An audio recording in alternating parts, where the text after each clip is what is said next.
Girl, Everybody it's follow the packed one out line, here tonight. please. Follow the one line, please. I told you. IDs out. I need to see IDs. Thank you, ladies. Welcome to Park Ave. Excuse me. Hello? Can you move? What? Excuse me. Oh my God. You ready to go? Girl, I've been ready. Well, hello, and welcome to the Young Godly Hour. It's the Young Godly Hour. Was that the way Chloe and Holly sang it? Mm-hmm. Meet me at the Young Godly Hour. That was in my head. Okay. I was doing that at the casino. That vibe, that energy. Okay, that's fine. That's fine. You never heard that song? Is that my last $2? Last $2? Who's the way? I know his. I can't even think of it right now. I know his name. Last $2 because he got about three. He got 3 blues songs. I've worked in a hole in the wall in Houston quite a few times. And so that's what I do with old schools. No, last $2 is right after that. Wait. Who said last $2? Because he need like a bus fare. And it's like one of the songs was that nigga bus fare. I remember that. Hold on, let me look up who's last $2. My last $2. Last it was in the background. Last $2. Like Johnny Taylor. Yeah. Wait, I guess that girl what he did them $2 for. Because one of them. Oh, one for the bus fare, one for the jukebox. My nigga say he gonna hear his song and he gonna get the fuck home. With my last $2, last $2. I think I did this before where I made like a juke joint playlist. Mm-hmm. Well, I didn't make it on Apple. I made it on the page. I'm gonna have to bring that back. You have to. Because that Johnny Taylor got another song I like. He got about 4 or 5 songs. I might be his fan. If we keep it real classy, me and Johnny Taylor might have a moment. Johnny Taylor. I didn't start knowing about Johnny Taylor until I worked at D-Bar because I used to work that Sunday during the day shift on Sunday, that Sunday fun day during the day. Mm-hmm. And old schools would be in there from like 12 to about 7 o'clock. And that's all they play, juke joint shit. Yeah, I love a juke joint song. And they be in there with they Cuervo Gold. You gotta lick it before you stick it. Oh my God. Can I lick you up? Can I lick you down? No, them shits was turn on, baby. And lick it all around. Hey, dun. Hey, dun. Wait, but it is Cuervo Gold. It's Cuervo Gold. Cuervo Gold. It's so crazy. And they love Cuervo Gold. That nigga said candy fucking liquor. Candy liquor? Oh my God. Because I've been stroking. Hey. Stroking to the east. And I'm stroking to the west. And I'm stroking to the woman that I love the best. Ha! We be stroking. Girl. God, listen. They be over there with them. They're not Black and Miles. They're like those cigarellos. But Johnny Taylor is funny because that song is so depressing. My last $2. That's what he said. Meet me at the casino. Last $2. Them girls, them background singers. They did that. They ate that. Last $2. Last $2. Like all of them. It's like a soprano. The whole. Yeah. So he had to play. I wonder what his song was. Like if you had your last $2 and you had one for the jukebox and one for the bus fare, what would be the song you would want to hear and exit? Damn. I'm trying to think, like, what would be the song I need in my spirit? See, it's going to be... You're not that nigga. Oh, I'm sorry. It would have to be, like, either or, right? Because I know I'd probably be in an environment with a bunch of, like, niggas and stuff. So I would be wanting to fuck them up. So I'd probably play, like, a Selena song just to kind of, like... If that was the case, like, I don't want to really, like, fuck niggas up and be like, what the fuck? And then I'm in the middle of this dancing by myself. Just in the middle doing some fuck shit. Like, I would probably do that, or it would be like a somewhere I could split to. If I'm gonna go out, it's my last $2. Like I want. What song? What song is your favorite split song?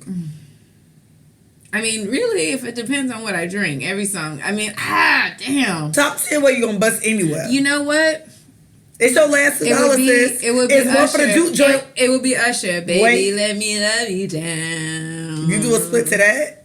There's so many ways to. Oh, you break dance. Oh yeah. Baby, let Oh, me you love like Safari? down. I'll be like Safari. Oh, I'm joking. No, don't sorry. I'm joking. Nigga say some shit in a dub. And then I'll be like, just check it out. Check it out. Don't get me started. Don't get me started. That's so childish. Oh, but I would definitely be like Safari. Just kind of like. What is my last $2? My last $2. Actually, I'm not even gonna hold you. You probably do something from Florida. It's two things. It'll either be Florida or it'll be Janet. If it's Florida, it'll be like, you don't know now. That'd been the places I've been. Who's been girls I've been. 5, 6 best friend that you know now. That's off the chain like me. That's off the ass like me. I'm off the thing like me. Bitch, you know now. That can sell more ass than me and you know now. We were really singing that'll this make you song. come like me and you know now. I had no clue what she was talking about. That shit. Who quick to deep throw the dick and let that bitch straight lick the clip, bitch, you know now.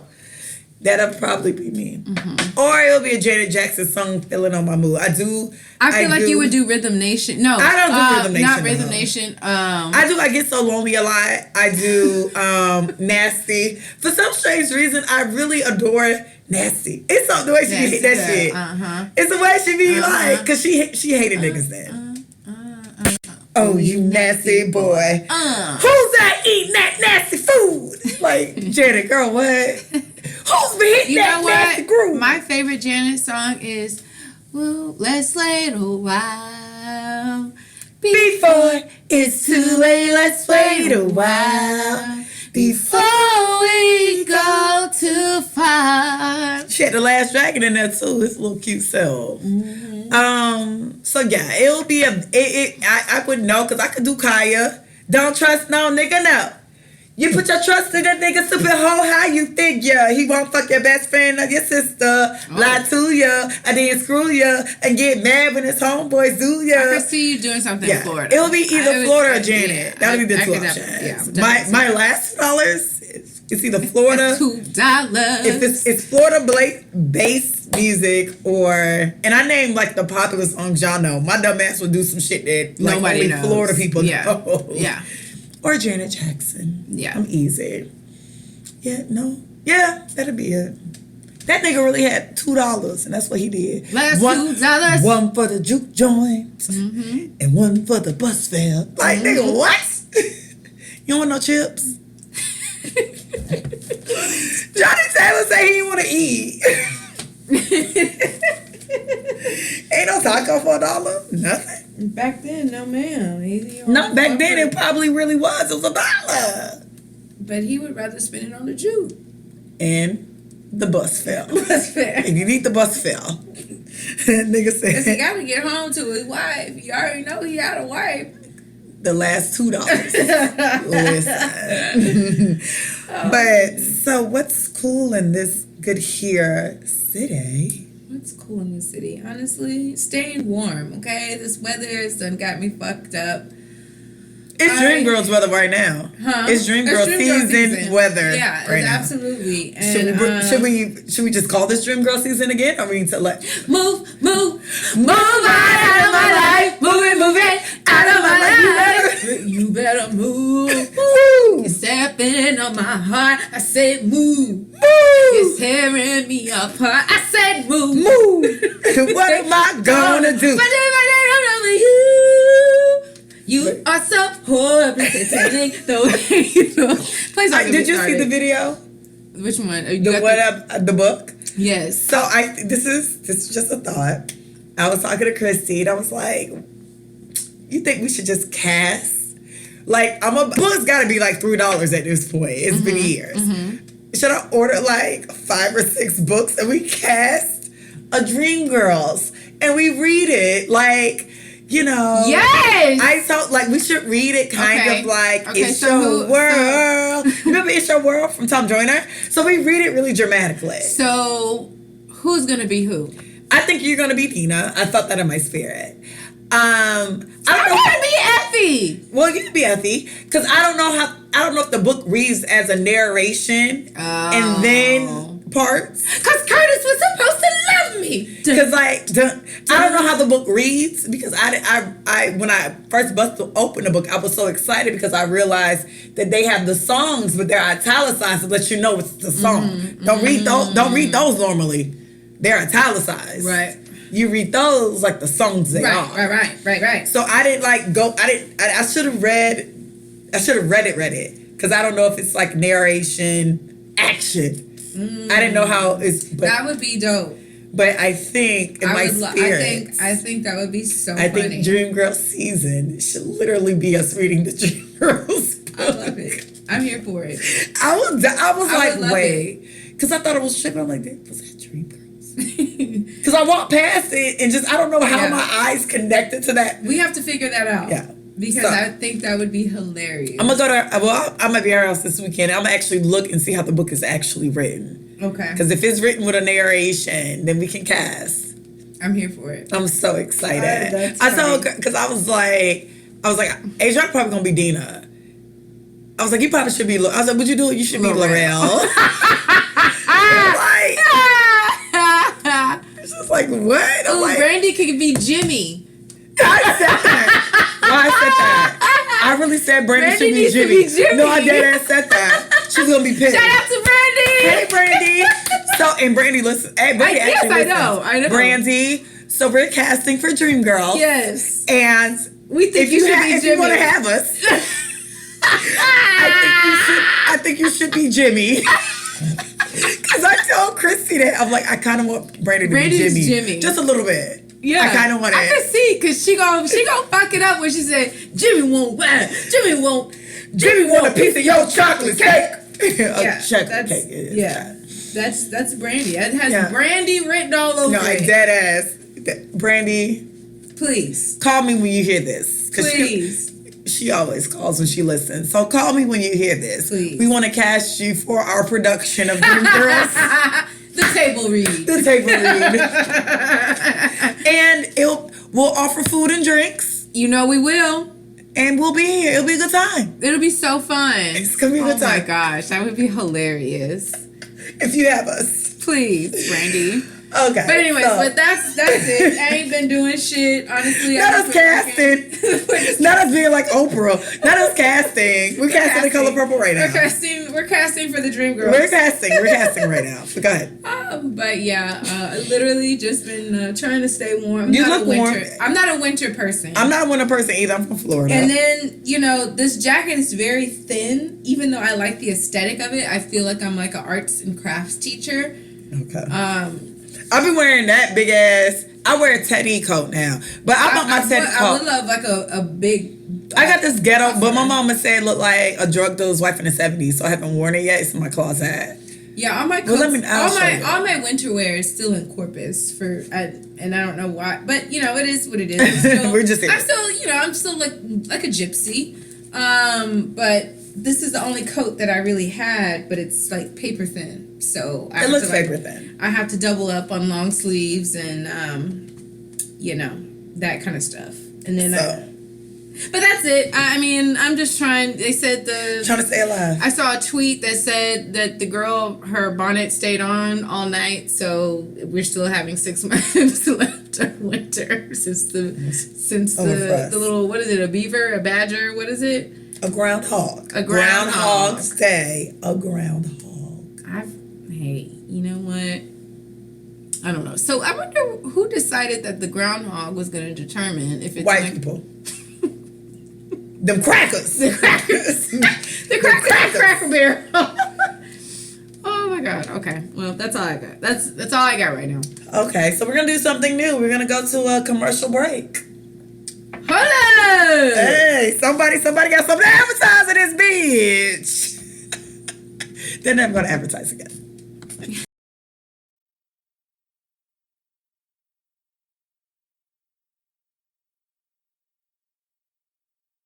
If you're looking for cool and casual kids clothing made from high quality, sustainable material at an affordable price, visit shopjewelbox.com and follow us on Instagram at jewel_box. We currently have graphic tees, sweaters, as well as shirt and short sets that look great on both boys and girls. For babies, we have trendy organic bandana bibs. Deck your kids out with some drip from Jewelbox. www.shopjewelbox.com. Well, that was fun. Look at us, commercial filled. Wow. Who are we now? Who are we? We're like promoting baby diapers and what the fuck else? Yeah, and graphic tees. But shout out to the first ad there is actually my cousins from Miami. So support them. Come on, 305. Nepotism. Come on, take it. Bitch, you better know. I know my Come on, area Miami, code. take it to the house. Opalaka. Yes, peanut butter. Okay. Okay, but no. Shout out to them. So, and y'all support these people, support these black people, because you know we only support black businesses here because them crackers. No, I'm just joking. Me and Adriana had a conversation about Cracker Barrel. Crackle Barrel. I don't like Cracker Barrel. And somebody saying cracker. Who said cracker? I just don't like it when people say. A Cracker Barrel just It's reminds Crackle me. Barrel, ain't it? It's Cracker. It's no Crackle Barrel is CRACKLE. I call it Cracker Barrel. Well, because racism. Nah, but that ass Crackle Barrel is like it is cracker. It is Cracker Barrel. But either way, I do agree with Adrian. I think Cracker Barrel is very racist. I think it's always interesting that they're never. They have rocking chairs in the front. It's not even that. They're never in a like. You can see IHOP, you can see Denny's, you can see Waffle House. The only time you see Cracker Barrel is if you traveling out of town because it's on an off highway, which lets me know they lynched niggas. And them rocking chairs always face the woods. I'm not saying what's happening, but I'm saying It's giving the rocking chairs. It's giving whites only. It's giving white supremacy. It's giving lynching. It's giving. It's giving I'm watching the show. Yeah. I get my breakfast. Right. I sit in my rocking chair. I watch the woods. I'm not going to say what's happening in the woods, but in my mind at the time, a black man was being led by white people. A lot of trees. That's all I got. Saying. That's all I got. You can't sit here. You can't sit That's what here. Cracker Barrel gives me. But Cracker Barrel also has very great breakfast. That hash brown hash thing they have. I don't know. I do. I eat it, like, again, I don't eat at Cracker Barrel often because I'm not off the highway pretty often. But when I am, and if I see one, and their store is so super racist, but they do got the candy I like. But you can't sit here. But you can't sit here. And I look, rocking back and forth like, what y'all niggas doing here? You niggas lost your way? Yeah, niggas lost your way. You niggas lost your way? I'm going to give you the China 5 to get the fuck up out of here. Yeah, you get back on the highway, you make a left. And if it gets too dark and you're in this neighborhood, you're not going to make it out. I suggest you get on the road, fella. Boy, get on the road, boy. Nah, but dead ass. I had a friend. He's older. He worked at Cracker Barrel when he was a teen. He was like, them crackers are very much so racist. I'm like, I didn't need you to tell me that. I just assumed. I mean, it's called Cracker Barrel. It's you know what? I never looked it up and was off air. I'm going to definitely look up the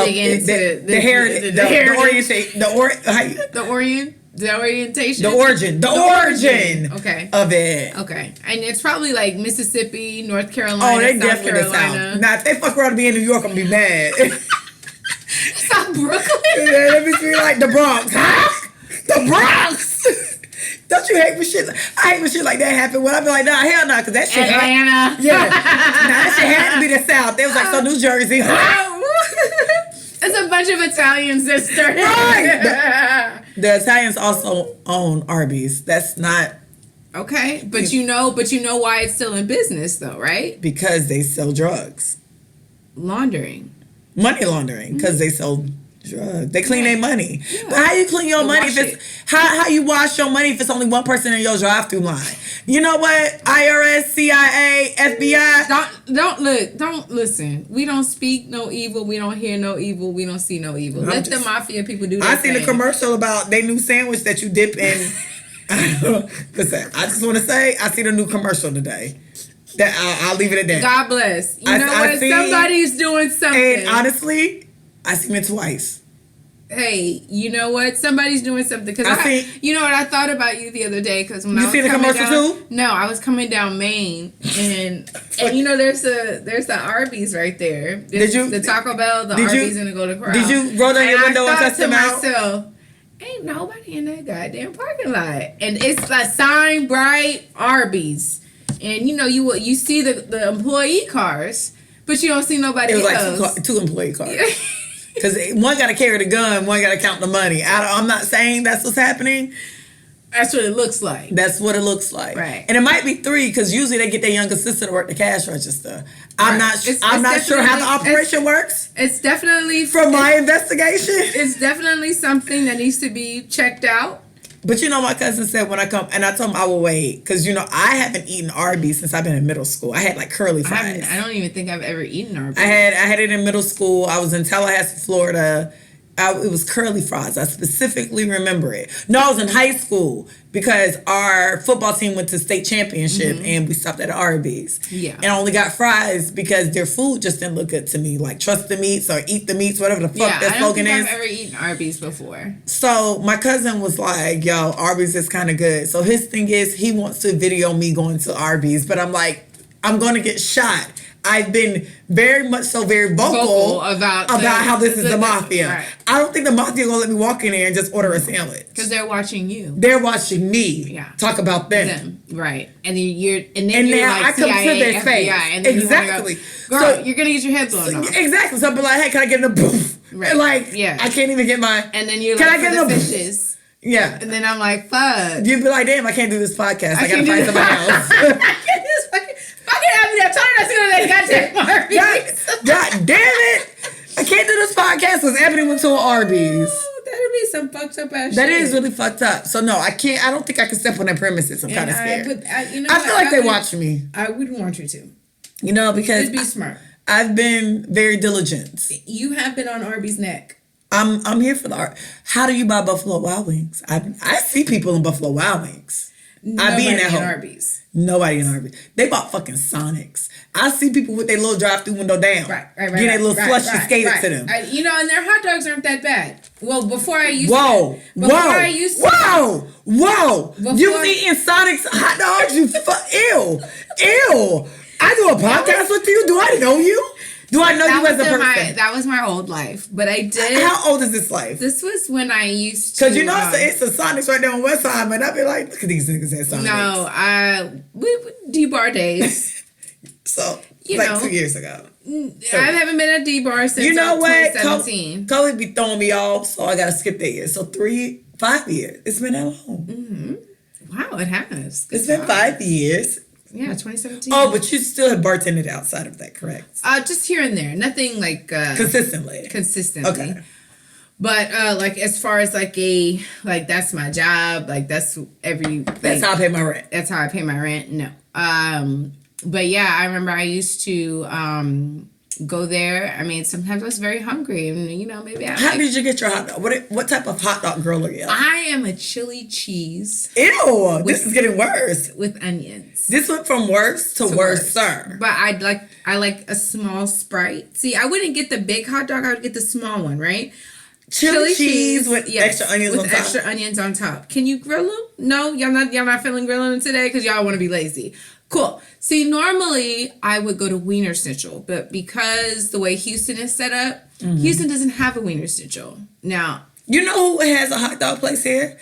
Now, well, I haven't been though. I think Portia's baby daddy has his hot dog. See, I don't need all that fancy stuff. I need the just. Well, I don't know. I've never been. Oh, well, because I'm very funny about hot dogs. I want them grilled on a pit. Like I need it like a grill, and then I like my hot dogs burnt. If it's not like darker than me, my complexion, I don't need it in my life. I like them burnt. Normally, I'm a Wiener Schnitzel girl. I love Wiener Schnitzel. Every time I go to Corpus, I definitely stop at Wiener Schnitzel. You get chili cheese in my and I get my chili cheese. I get chili cheese hot dog with a chili cheese fries. Your ass hurts so bad. It does, but it's a tradition that I, when I have children, I hope to pass on to them. Oh, that so terrible. When we go to Corpus, there's going to be a day where we eat chili cheese. No, from Wiener Schnitzel. My hot dog fave is regular nigga barbecues. Burn my shit. Not like I say, it needs to be brown. It needs to be darker than me. It needs to be Naomi Campbell brown. It needs to be Kelly Rowland brown. It needs to be a brown skin girl. Oh my God. It needs to be a brown skin girl. I need a little toasty. No, so you can play brown skin. Like I need it. And I feel like I might be the same complexion as them. So essentially, my complexion or darker. Now, not too dark. Like in the range of, I'm not gonna do actors because then y'all will say I'm being funny and colorist. So I'm not gonna say it, but. Minimum my skin complexion is as brown as that's the minimum of how brown I need my hot dog to be. Not Wesley Snipes brown though. So Wesley Snipes is not brown, he's black. Exactly. So then you like it for them to cut it in the middle? No, I don't like that weird shit. Put my little hot dog in a regular bun. That's some nigga shit though. No, I need that bun with the white girl, that cracker. In the blonde hair with the bonnet. What's blue? That's Miss Baird's. Is that the one who do the? Does she have Baird's? Yeah, it's yellow and like blue. Yeah, the regular. It's the yellow. Miss Baird's. Okay, either way, the standard little hot dog bun. Pop my shit right in there, right? Do you toast the bun? No. Oh. I do a strip of ketchup, a strip of mustard, and then I sprinkle my relish. Oh, you put relish? Yeah, fancy bitch. Yeah. And then I eat my hot dog. And then the thing about me and hot dogs is, I don't even put my hot dog on a plate. You tell me they burnt, I'm like, good. Let me get my bun. You don't even eat it. Pop. Hey. Do you know? Are you too good for bread? White bread, just a loaf of bread. I would definitely not eat my hot dog on a loaf of white bread. That is where my hypocrisy ends. What type of function is this? Are you niggas broke? You niggas can find a bun? So I'm supposed to eat my hot dog in a regular piece of bread. Yeah. No? You've never done it. I can't even remember last What about a hamburger on a bun? On a piece of bread? I would fucking fight. I'm asking, a hot dog is bare fucking minimum anyway. Hot dogs are cheap. Hot dog buns are cheaper. They are. Like, so if you hand me some Wonder Bread, I will be like, you know what, your family got the family for me. Because hot dogs are already bottom barrel. Hot dogs are lower than salt. I don't eat sausage anyway. I don't eat turkey sausage. Pork. I don't eat sausage. Period. So I invite you to the house. Hey, I'm on the grill. I got the hot dogs. I got the burgers. And I'd be like, oh, where's the bun? And you'd be like, no, they're right there. But it's just like it's just white bread, like the squares. I will respectfully give you your hot dog back and respectfully go on about my fucking day. Because how can I trust your ribs if you have Wonder Bread? I can't. It's certain shit I can't trust about your food now. I'm like, you want your shit toasted? No. And you're like, I'll be right back. No. And then you gone. Because I can't trust your chicken now because you couldn't get buns. I can't trust I don't even eat sausage, but I wouldn't trust your sausage. Honestly, time out. I'll let sausage and bread, because that's probably another half a reason why I don't eat sausage. Because they like to pair that shit with that type of bread. So I'm going to let you sausage eating ass niggas go. But how am I supposed to trust the hamburger? Because now you're going to put my hamburger on white, just loaf bread? You're making me a hamburger and it's on just regular fucking bread? What is this, a project? What is this, a project? Yo, this shit is so funny. No, because I'm dead ass. When I was little, I remember, when I was, in, late elementary school, early middle school. I'm disgusted. You just pissed me off. I'm sorry. But I remember my grandma, she would make, these, burger patties and, hot dogs. And she would say, oh, we're having hot dogs and burgers tonight. I'm like, but these aren't hot dogs and these aren't burgers. You just put a hot dog on a sandwich. like this is. It don't even count. And then that Wonder Bread, like that regular loaf bread, don't even soak up the ketchup. Yeah, and then like it don't fold, like it don't fold. It don't. Right. It can't. It's supposed to go in the slit. And then it cuts in the bottom. No, it don't count. So I remember I used to be like, my grandma, shut your ass up, be quiet. No, because too, when you like make a burger on like regular like loaf bread, it's like you put all these toppings on it. And loaf bread ain't built for that. It's not. It crumbles. It's just not its way. It's not meant for that. And then it has that stain, so you put your hands on it. It's just like, I see your fingerprints. I don't want to see that. And then the patties be about this big. Yeah, you gotta know they had the big. No, fuck y'all. Or it's too big. It's too big. But either way, your hand gonna indent the bread. Because the second you put like bread like that. Yeah, that bread like that can't take wet. Like, you know what I mean? It can take like a peanut butter and jelly sandwich. Because your shit is just smashing. Exactly. It can take peanut butter and jelly, and then but you don't want to stack it. Peanut butter is like not. It's not meat. It's not wet and it's not greasy. Yeah. Regular bread can't take that. Listen, I'm not here to defend y'all barbecues. I'm here to talk about what I'm gonna eat. But let me tell you something. If I come to your little barbecue and you hand me some fucking Wonder Bread with my and the thing is, talking about his hamburgers over there. Yeah. What? And I understand, like hot dogs are so bottom tier. So if you can't do the bottom right, how am I supposed to? Now you talking about I got deer meat. No, do you really? Do you really have deer meat? Do you really? You have deer meat, but I'm eating my fucking hot dog off fucking Wonder Bread, you piece of shit. Nature's own. I mean, my fucking shit off Nature's own bread. Wheat bread. No. Wheat bread. Don't piss me off. Okay. That was funny, though. Okay. But, I mean, happy 4th of July. Okay, but back to where I'm at. So, my Woman Crush Wednesday, which I think there is very much so a possibility. I did this good sis before. But I searched her name on Apple Podcasts. And then I was supposed to search her in the book I keep, the ledger, but then I got busy this week, so I didn't. So we're going to roll with her. My woman, and I'm pretty sure at some point I did this because I refuse to believe I did not talk about this movie early on this show. It is Iesha, played by Regina King. You did do her before. I did? Okay, we're going to... From Poetic Justice? Yes. Yeah. Well, we're going to review it because I don't have another Woman Crush Wednesday, but I watched Poetic Justice earlier this week, and so we're going to do this again. We've got to find which episode that was. Well, we're reviewing... it's long. I'll run into her again. We'll talk about it. Iesha is from... If I did this before, I'm sorry, y'all. Well, clearly I did. 1993's Poetic Justice. It stars Janet Jackson, Tupac. It's directed by John Singleton. These niggas are being niggas. And honestly, I love it. And I watched Poetic Justice a couple of days ago. What's today? Wednesday. I watched it Wednesday. And I realized why I genuinely love Iesha. Iesha was here for a good time. And not a long time. Not a long time. We first meet Iesha. She is down to Justice's shop, or Justice, where Justice works at, does hair at. And she's about to get these box braids. Mm-hmm. She got her nails done. She flipping her magazine. She basically told Justice, like, bitch, why you was late? Mm-hmm. And Justice says, bitch, I know you not getting smart. And so she gets her hair done. She dates this guy named Chicago. Chicago is friends with Lucky. Lucky is who Janet, like, schoolgirl hates love immediately. And so it all ends with them trying to go to Oakland.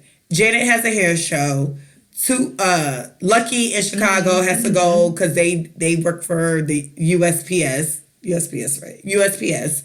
And they have to deliver some mail to Oakland. So they like doing overtime. And Iesha is going for no reason. She ain't got to work. She here for a good time. Not a long time. No real reason why Iesha should be on this trip. Besides the fact that she wants to be supportive to Justice, her best friend, and supportive to her nigga, driving a mail truck. Literally, because she had no real reason to be on the trip. And so the problem happens. Well, they're in the salon, and Justice kind of eats her up about dating Chicago. And Iesha literally says, you ain't no fun no more. The world is just a big place where we can get fucked up in it. And it's just like, wait, what? She literally says the world is a place to turn up. Why aren't you turning up, sis? We're young, we're black, we're fly. Let's get our lives together. So fast forward, Justice car don't work. She got like a Honda Civic 2-door. She got to call Iesha. Iesha like, hey girl, you know I'm going with my nigga on the mail truck. Y'all come with. Like, they're at work. It's illegal. It's literally the government. Now that I think about it, So it's it's a government car. I don't even know if you know, if your mail person is in, if you have like a community mail system and it's in a room and they're trying to put mail in all the mailboxes, you can't even literally go in there to check your mail. Yeah. You literally have to wait till they're off the premises. Listen, my old, when I used to live over here on this side of town, I forget her name, but she was a short, kind of big black lady. Your mail woman. My mail woman. And every time I would go out there to check my mail and she was out there with them things open, she said, get back. Well, I forgot my apartment number, but she knew who I was because my shit was always, she would always lock my mailbox because I would never check it. So I always had to come talk to her to unlock my shit. But anyway, she said, get back. You see me with all this open now. No. So I went into my apartment one day. I wanted to get some mail. And I didn't think nothing of it. I just never, we had never coincided. Like I just happened to go at the moment. It was a mail woman getting my mail. And my grandma was sending me something, ho. So I just opened the door. Do you not see me in here? And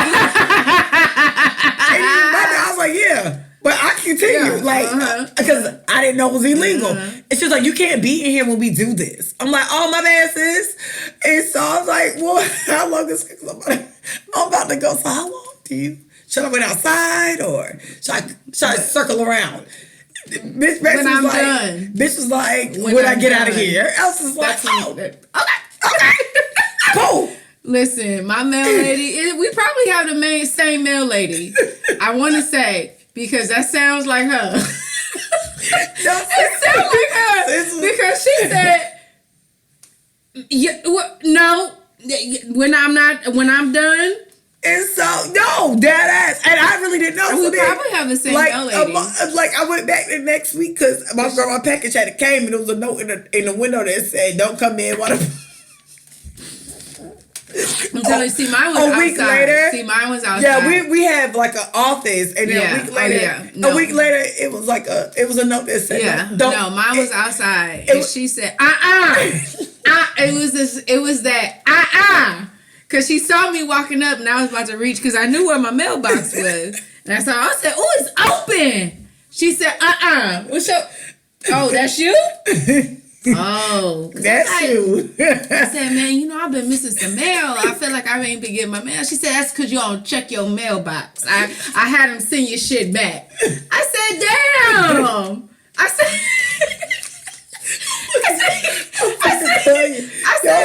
said, well, what do I need to do to get my mail back? She did one of your mail. She canceled my mail. I didn't know mail people could do that. No, she did one of your mail. She had them send it back. No, but my mama told me that. My mama mailbox was locked. And then every time I tried to go, it had this little blue thing, so I couldn't get into it. My mama live in a townhome, and everything's my mama thought all her mail was electronic. Up until she needed something for real. And they blocked it. So if you don't check your mail for a certain amount of time, they block it. She said, that's you? And she said, oh, that's you? I said, yeah. And I said, man, I'm alone and, I'm a single woman. I said, I don't usually really be checking my mail like that. She said, She goes, Well, I'm gonna tell you, she was big too, so she had like, you know how male people be with they shirts and their hat. It was That should be crisp as fuck. and it was like a little cock to the side. So she said, well, I'm tell you right now, you get full, I'm putting that little blue block on you. I said, come on, I forget her name, but I said, come on, man, let me just get my mail right now. She said, when I'm done. I said, all right, no problem. I'm gonna come back. But can you take that little blue thing off there so I can at least, let me clear it out. I said, I'm here. Yeah, get my mail. She said, all right. I don't want no problems out of you. And she gave me mine. She told me. Why you beefing with the mail lady though? Why you got? Because she got mad at me because I literally would never check my mail. But you know what? I don't check my mail either because I'm gonna tell you what happens. I'm a weirdo still, so I never stop the regular mail from coming, like bills.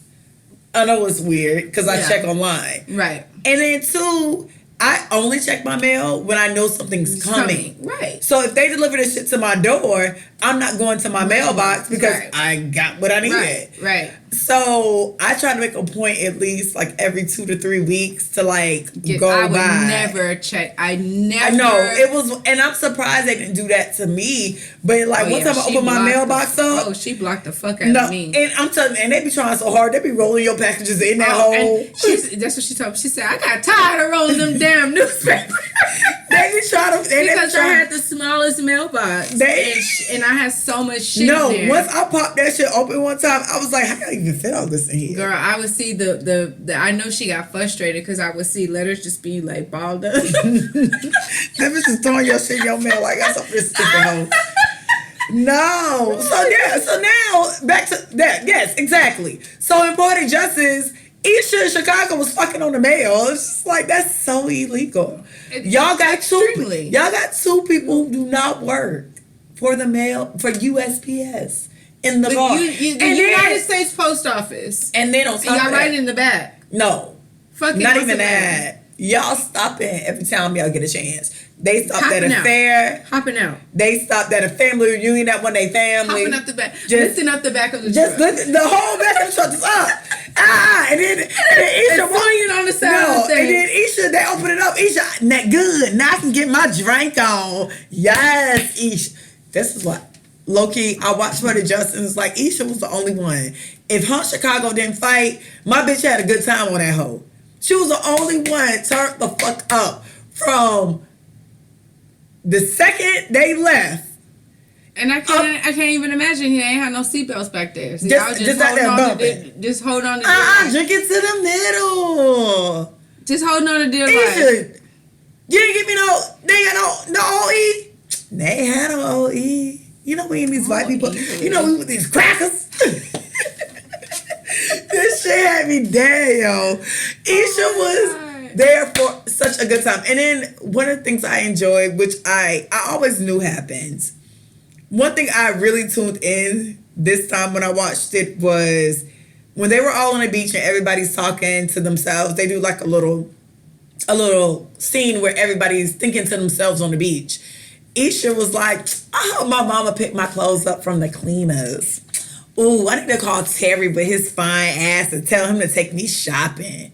It's like, everybody else is so fucking deep. But Chicago's like, I need to.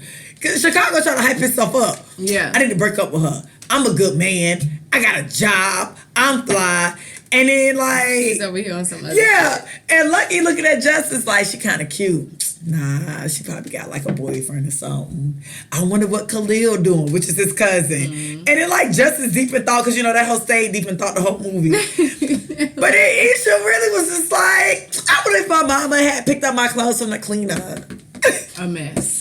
And then after she even goes through that, she dead ass looks at Justice. When we get back home, I'm quitting Chicago. I'm just tired of his ass. What? Just you're right in the back of her mouth. Iesha. And then the funny part about Iesha, she got into it with Chicago behind him not being able to fuck. And that's the funniest part of it all. It really was like, I tried to give you some pussy before I quit you. It's like, wait, what? But in the back of the truck? No, I'm down for Iesha. Iesha in her 20s. I might have fucked in somebody's middle truck. It's early 20s. They're in their 20s essentially in the movie. We don't have to dissect it You woke. Let me stop. Come on, I'm 2020 sorry. woke. I'm sorry. You acting like a 2020 woke person where y'all Listen, when they dissect shit from the 60s. This is so wrong. It was the 60s. You know what? You're right. Because I was fucking in a car too. So yeah, so This wasn't a mail truck. And I'm gonna tell you why I fuck with Iesha. Iesha gave it to Chicago. That's the reason why I'm fucking somebody else. Wait, let's go to the beginning. Here we go. You weak. You're a weak ass punk.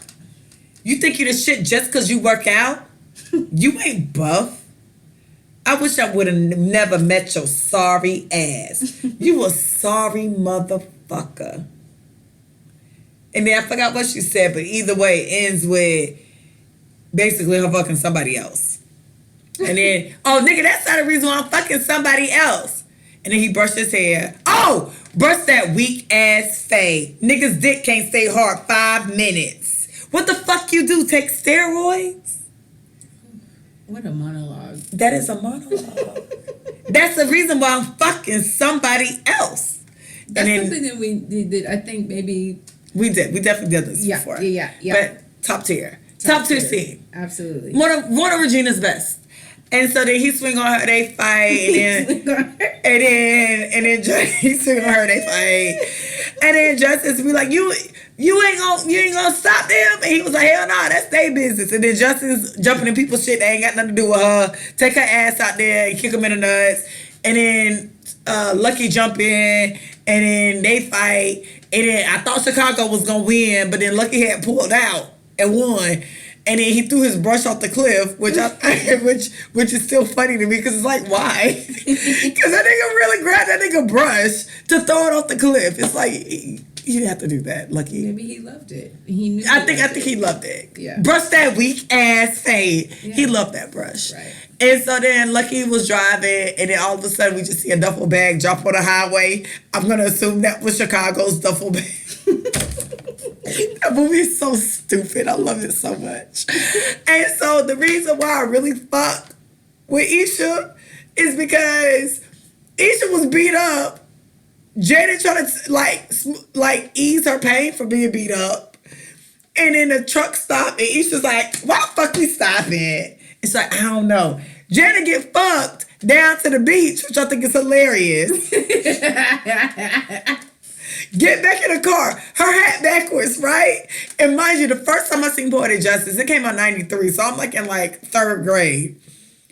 Lucky says, damn, I gotta tell you something. And then Justice says, shit, Lucky, don't tell me you got something. In 3rd grade, I didn't know what that meant. It wasn't until like a few years later, I was like, oh, they had sex. They had raw sex. They raw dogs because they were on the beach and it was for no reason. It was in a moment, a heat of passion. It was a heat of passion. And then she's basically like, nigga, you... Damn! I fucked up. That is such a stupid... Damn. That's such a stupid movie. It was years later. You mean to tell me?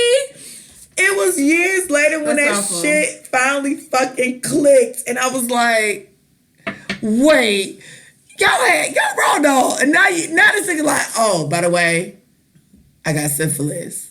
By the way, I'm HIV positive. like that's how y'all, what? So, by the way.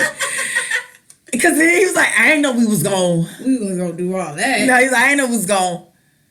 And then it's like, they pull up a kid, huh? It's like, this is such a stupid movie. Also, I love it, and it's top 3 for me. So stupid. So then, fast forward, Iesha's still in the back minding her business.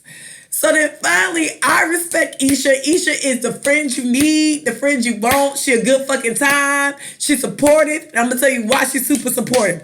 After dad ass getting her ass beat and she beat up, she shows up to Janet's hair tutorial thing with some shades on for support. Bitch got her ass beat. What? Got punched in the fucking eye. What? She dead ass threw on some shades and was like, I'm gonna be at your hair show. And Iesha, you're my Women Crush Wednesday. You are my wannabe BFF. The world is just a place to get Sleep, fucked up in it. Snow, rain, hot. Listen, because if a nigga hit me in my eye, I'm not showing up to none of y'all shit. A nigga hit me, I'm not showing up to anything. If I have to wear glasses to cover up my black eye. If I ain't in big, hey, can y'all stop by? I mean, I'm good. I just think y'all need to get some shades. I'm good. No, I'm good. And just the give me fact some that your shades. friends like, nah, can you still show up though? No, I feel like Justin was like, you should just stay at the hotel. And she was just like, no, I'm gonna come. No, stay at the hotel. The motel. They was at a motel. The motel. Okay. Credit cards. Chicago ain't got no credit cards. Well, you is a fool. Loved it. So shout out. And I also want to do Iesha, more so for Regina King. Love and light and all the great energy to Regina King. Her son passed away. I'm pretty sure y'all read the story. And, it was her only child. So Sad. it's sad if it's not your only child. I think it's a just, bit more. It's sad because somebody felt the need to take themselves out of this world. And from what I gathered, and then they were very fond of each other. Yeah, and it makes they loved each other a lot. They were very fond of each other. And I think what makes it super sad for me is that sometimes people don't realize depression doesn't have anything to do with the people around you. No. It's an internal thing. It's a very much so an internal thing. And I just hope she finds a way not to take it on herself because I'm sure she's asking herself, did she see signs and she ignored Did she do something wrong? Or did she just dismissed? Because I know a lot of times, especially in the Black community, we tend to dismiss people feelings. That we tend to dismiss people's feelings, or when they say, I feel depressed, we tend to say things that are not supportive of those feelings. So, I mean, I can only imagine. I mean, not to say that she did that, but I do know that I feel like within Black community, we do dismiss depression like it can't affect us, but it really does. It affects everybody. It does. And everybody goes through like highs and lows. That's just life. But being clinically depressed and like it's real. It's very real. So let's just be a little kinder, I would say. All right, we back in this thing. And this episode, I feel is a bit controversial for us. I don't know. I mean, we've talked about a lot of stuff, clearly. This was the only episode ever that I came up with that I called Adriana personally about. Because usually I do the show, she show up, I'm like, this is the topic, or maybe... We shoot the shit. Yeah, maybe like the day before or whatever. I kind of throw the topic on her. But this was the only one I did. And I guess I might be hyping it up a little too much. Because it's really not. But it's not. But it is. If you understand the dynamics. If you understand the dynamics of everything. Yeah, true. So this week, we're recovering from moms. Which I'm actually shocked we didn't do this. I felt like we might have done we did dads. I thought we did a Mother's Day special. And clearly we did it because I searched it because Chrissy was the one who said it. And I was like, we never did moms. But I feel like we did dads. I feel like we talked about moms a lot within the show before. Mm-hmm. But nothing specific. Yeah. This episode came from This Is Us. If you watch This Is Us, you know the relationship between Rebecca, the mom, and Kate. I think Kate's insufferable. I think Kate wants a lot from her mom, and her mom will really be trying. And it got me to thinking about like just mother and daughter relationships, about feminine energy, and just in general, because a lot of times, if you watch, I don't know if you guys watch This Is Us, but if you watch, it really looked like Rebecca, who was the mom, had been trying so hard to connect with Kate. But something about it was just never fitting. And then, because it didn't fit, it fit with one of her sons, especially. She had two. There are three kids. They're triplets. Well, Randall. Never mind. I'm not going to say that this is us history. It's three kids. When her and Kate could never really connect, she leaned on her boys, and then one of the boys were very, for lack of better words, intuitive and extra in the same way. Like, he was intuitive to her, and he knew she needed something, and he gave it to her. And so then on the flip side, that made Kate feel an extra way, because it's like, well, you always go to him. And then she's just like, he's nice to me. So it was just funny to see how A goes to B, but then it goes to C, then it goes to D. And then now we at Z, and nobody knows why there's a dysfunction, if that makes sense. Yeah. So, just in general, now we're gonna clearly do this from our point of view and also friends' point of views of what we know. But why do you think mother and daughter relationships are difficult? Like, if you assess every mom and daughter situation, is everybody difficult? Because I grew up in a space where everybody had something. It was this. I understand. I'm lucky. It wasn't nice. And don't get me wrong. Me and Kim battled, but in high school, my house still was a refuge house to other people and their moms, if that makes sense. Even if me and my mama had something going on, overall, looking back, especially in this age, my mom was pretty kind of dope and fun. But I went through the normal teen angst and fuck you. But what I've actually realized that I didn't pay so much attention to when I was 15, 16 was I had friends that escaped their houses for my house with my mom. And I think it was only one time I was like, I don't want to stay here anymore. But that was short-lived. And again, we're talking about a 16-year-old that had feelings and periods and shit. But overall, I never really wanted to leave my house. Yeah. I think our parents' generation, they are a weird group. And I don't want to say weird group because they're not weird. I think that how they grew up affected how they parent. Just giving how the dynamics of our grandparents, like my grandfather was the patriarch of our family, and whatever he said was what went. And I think in the generation of grandparents that it was a lot of male domination. So, it was kind of like this passed down, this is how you're supposed to be, this is how you're supposed to interact with the world, and, this is just what it is.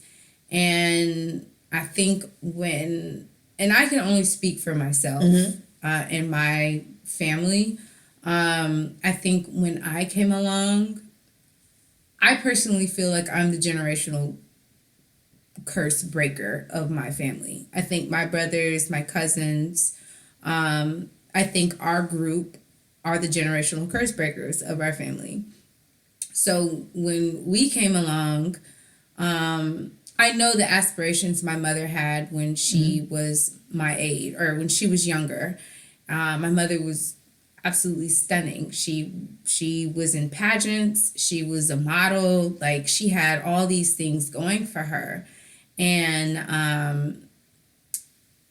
I know that there were things that happened to her that she felt like she did not get to live out. And I could be wrong, maybe, and whatever. But this is just my assessment from the stories that I've heard my grandmother say, from what she has told me, whatever. That she didn't get to live the life that she truly, really wanted. She lived the life that her parents wanted her to have. And when she had me, I'm my father's child. I want to do what I want to do. And And she raised me to be, in my opinion, how she wanted to be. So in that sense, it's kind of like, it's like a gift and a curse, right? Mm-hmm. Because you raised me how you want me to be. And your image. And you wanted to be independent. You wanted to not depend on your parents, because even as it, like when I remember there were, and I am so grateful for my mother raising me how she did, because she taught me from an early age, don't depend on people. And I don't want to say like I can't depend on her, because I can, but she always told me, if you really, really want something and you want it and I tell you no and you're going to work hard to get it, then you work hard to get it. Because I may just tell you no. Like maybe that's just not something that I want to get for you. But if it's something that you truly, really, really want, go out and get it. Work hard.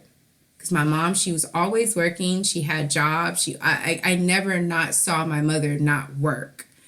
And she always instilled in me, if you truly want something for yourself, you need to work for it. And I remember I got my job, like,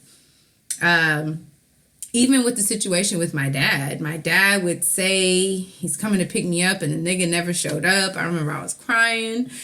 And I remember she looked at me and she was just like, this is a lesson for you. She was just like, this is who your dad is. You're either going to accept it or you're not. And you just got to move on and live your life. I mean, as a like a 19-year-old, like, what? But she told me right. And it's just these certain things that my mother instilled in me that made me this like super hardcore independent person. Like, I ain't taking shit from nobody. Like, I'm gonna do what the fuck I wanted. Like, but on the flip side, I know she was scared of that because of how she was raised. She was raised to believe that the world is scary and people are gonna murder you as soon as you step out your parents' house and all these things. And I don't blame her. You have a better respect for her as an adult. I absolutely, like, and it's taken a lot for me and my mom to come to a common ground, because I get it now. I get it. I didn't get it then, but now I understand her better. I understand how she was raised. Now that I look at how she was raised, she's a byproduct of her environment. So she raised me to be a certain way, but because I challenged and I asked questions about certain things, it was kind of like, because maybe perhaps she didn't feel comfortable enough to challenge what she was told. It was like that energy was poured into me. And because I was I challenged everything that I was told. And I ended up being the black sheep, because like, you just can't tell me God is this way when he's telling, like, you know what I mean? Like, I grew up in a very religious, I'm gonna tell you what's funny. background. So I grew up in a very religious background. So everything was God this, God that, and if you don't listen to, I mean, that whole honor your father and mother shit was just like hammered into me. But it's just like, okay, well, if this is on my heart, okay, I didn't come up with this out of my butthole. Like, this was just put on my heart. God told me that I could do it. Why are you telling me I can't? And it was that type of like button heads. I'm gonna tell you what's funny. So, Adrian and my mom are like polar opposites in personality. However, that ending is so much my mom. Like, I remember, and again, my mom was born in 1966. She's one of 6. Mm-hmm. They were originally in the projects. My grandma did get in a house in the 70s, but they were originally in the projects. My grandma had 4 kids. she had 2 kids, got married to my granddad who had 2 kids, 4 kids. They had 2 more kids, so now 6 kids. And they're all girls. And they're in the projects, and it's a good time. It's like the 60s and early 70s. And my grandma got saved. And like saved. Like everybody was at the table eating liver and onions. And my grandma was like, oh, by the way, I'm not buying pants anymore. Everyone's wearing dresses. And my mom was looking like, bitch, what? So my grandma went through this whole religious phase. And I think we talked about religion here before, but it's certain things about religion I find hilarious because it's so funny to see how much even my grandma's church has evolved since back then. So it was just this, they went to the church every day. And my mom would tell you, she's like, I got a job, so I didn't have to go to church. She's like, I went out of my way to say I have to work on Sunday, so I didn't have to go to church. We were just going to church. She was like, so I got a job at Burger King because not that I didn't want to go to church, but I didn't want to go to church every day, all day. And we were at that point we were. And so then fast forward, my mom was, once she got the verbiage and was older, she contested the Bible in a sense. Because it was like, oh, women shouldn't wear anything of a man. And then my mom's like, but they always walking around in like Greek. Like, what you talking about? Everybody was in a dress in the Bible. Like, them niggas ain't had no pants on. Yeah. And so my mom became that person. And so they always started questioning establishment. Yeah, she was just like all of a sudden. I thought she was just off the rails. And then it didn't help that she ended up pregnant at like 15. But she was off the rails because my mom was just like, it was just stupid. She's like, especially because I knew this space before it was this super religious space. Yeah. So my mom questioned it a lot, but my mom is gonna rise. Like she ain't no, man, that lady ain't no. You don't put her back against the wall and don't make her have to like show you who she is because she shows up. Yeah. And so moving forward, she feels like the black sheep, but not in like a creative space. And I'm like black sheeps feel like they're doing something different. My mom wanted out of the small town, which the small town they were in Florida. And her thing was, I need to move to Orlando. And her thing for me was because I was watching this documentary about fashion and they said every decade rebels against the decade before them. So the 70s fashion is in rebellion to the 60s. The 80s, like that 70s, I'm just kind of cool. The 80s were a rebellion to that. And then the 90s became a rebellion to the 80s. And I forgot where I watched it at. If I find it, if I can remember again, I'll put it on the Instagram page or Twitter. But it really was like how every generation does a rebellion to the generation before them. And so then it made sense because the way my mom raised me, we went to church. Don't get it twisted. And I spent a lot of summers with my grandmother, so of course we went to church. But my mama wasn't 7 days a week church. It was like, we don't go to church on Sunday. Right. You need to know the Bible. You need to know faith. Right. That is what it is. But I'm not going to badger you about it either. Yeah. And then my mom thing was, we were in the projects, it was all these siblings. I didn't get cool clothes.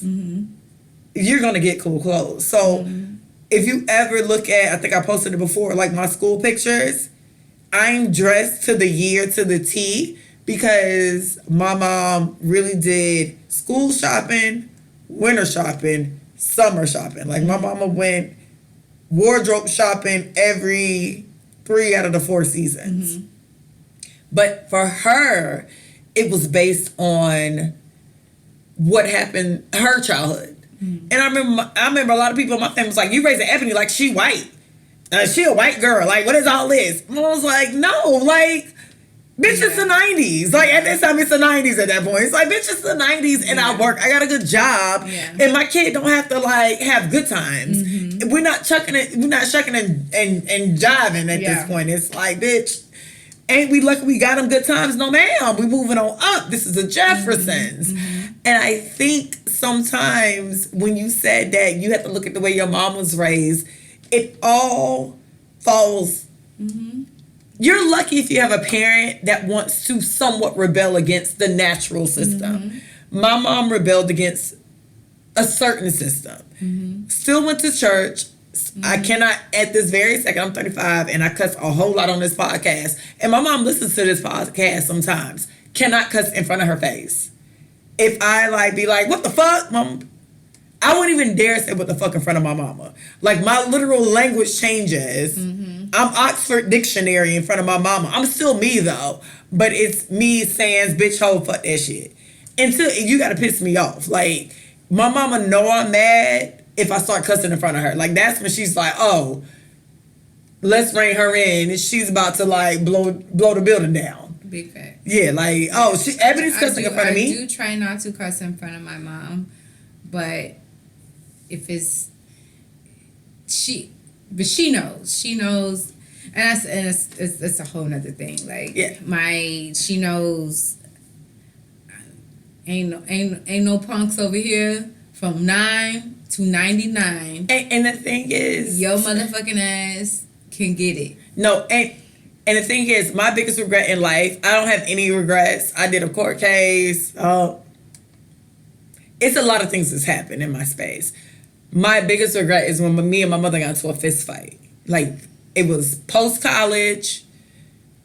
She was on me about some shit. I was annoyed. And we literally had a physical altercation. And that's the only thing I would say I probably regret in life. Because it took me a minute to get that relationship back. Because, like, my mama was offended. Like, how fucking dare you? But then, on my side, I was kind of like, all right, you're my parents. Also, I'm a grown fucking person as well. Who's been, by this time, I done been through some shit. You can't run up on me like I'm 16 and you can take my car keys away and tell me I can't go to the school dance. We need a boundary here. Let's figure this shit out. And it took a minute for us to get it back on track. It might have been like 22, 23. I mean, and clearly we got it back on track. But I know she would not have ran up on my brothers the way she ran up on me. If that makes any sense. So to me, I felt like I was doing a declaration. Like, all right now, bitch. We here now. And so that, I think we talked about this a lot because me and Adrian are both daughters and middle daughters. Or middle children.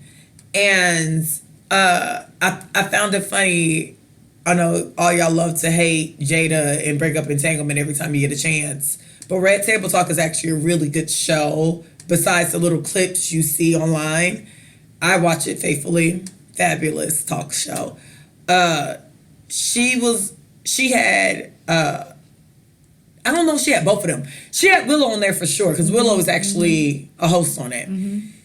And Willow was like, well, they were talking about dynamics to mother and children.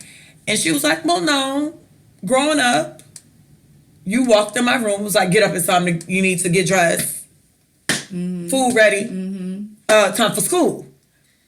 And she was like, I will literally hear you go to Jaden's room, open the door, like, are you still sleeping? Oh, you still tired? No. Okay, so I'm gonna iron your clothes. I'm gonna pour orange juice in your glass. I'm gonna get you some milk, and then I'm gonna come back and get you. And Willow was in the room like, wait, what? But I know you want to say something, but in that, because like Willow really was offended. And she was like, I said that. Like, Jada was like, wait, I was acting like that, Jada. And Willow was like, yeah. You came in my room like, get up. Why are you still in the bed? Like, it's 7:30. You should have been rise at 5. Like, she had like Peaches from A Low Down Dirty Shame. It's like, then you go to Jaden's room and you're just very nice. And you're like, okay, so text me when you're ready to get up. And so then Willow was like, no, I felt a way about that. But then on the counter side, which, because my older brother was raised by my grandma. Me and my younger brother was in the house with my mom. His dad actually lived in Miami. He did sometime, and he lived in Orlando for a little bit, but he lived in Miami for the most part. So he wasn't there every day. And so what I realized watching an interview with Jada said her and Will's biggest argument was about Jaden. And she thought Will was too hard on Jaden. And I was just like, wow, I found that interesting. Is it the same sex dynamic? Mother and daughter is growing up, gonna have some issues because we're the same energy. Will and Jada got into it about Jaden because Jada really was just like, why are you doing that to my son? And Will was like, no, that's a man. Like, this nigga need to be a man. And so I'm like, well, is it because that dynamic wasn't in my house where, not my house, but is that dynamic not in most children's houses where they think their moms are hard on them, but their kids' dad stayed around? No, I lived when in my actual growing years. I lived with my younger. What do you consider your growing years? Like after 9 to 18. Oh, yeah. Both the parents was in the house. My stepdad. So my mom's second husband was in the house. But he wouldn't rear your older brother because me and Chester are we have the same dad. My younger brother, we have different dads. So my younger brother's dad, we all grew up but we were all in the same house. But my dad was very inconsistent. So, but that's when I realized, my stepdad really don't fuck with me like that either. But it was me. It was my energy because, again, I asked questions. I rebelled. Like, I felt a certain type of way, and I was very like, and I saw it. I saw the. Do you think?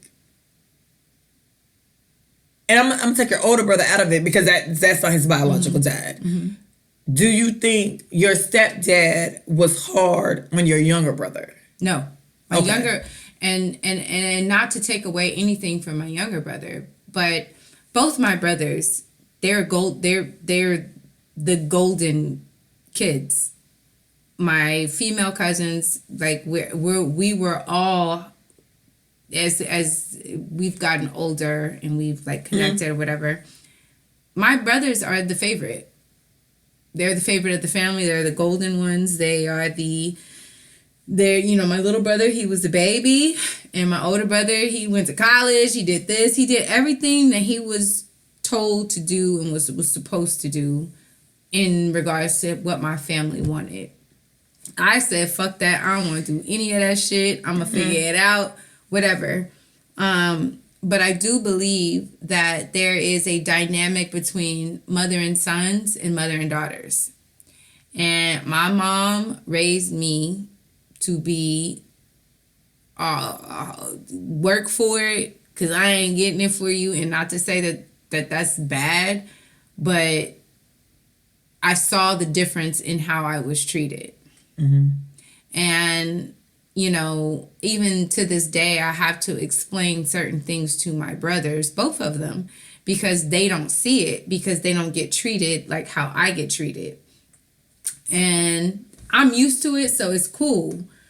But I think with my mom, it's just a lot of her trying to understand me because I am a lot.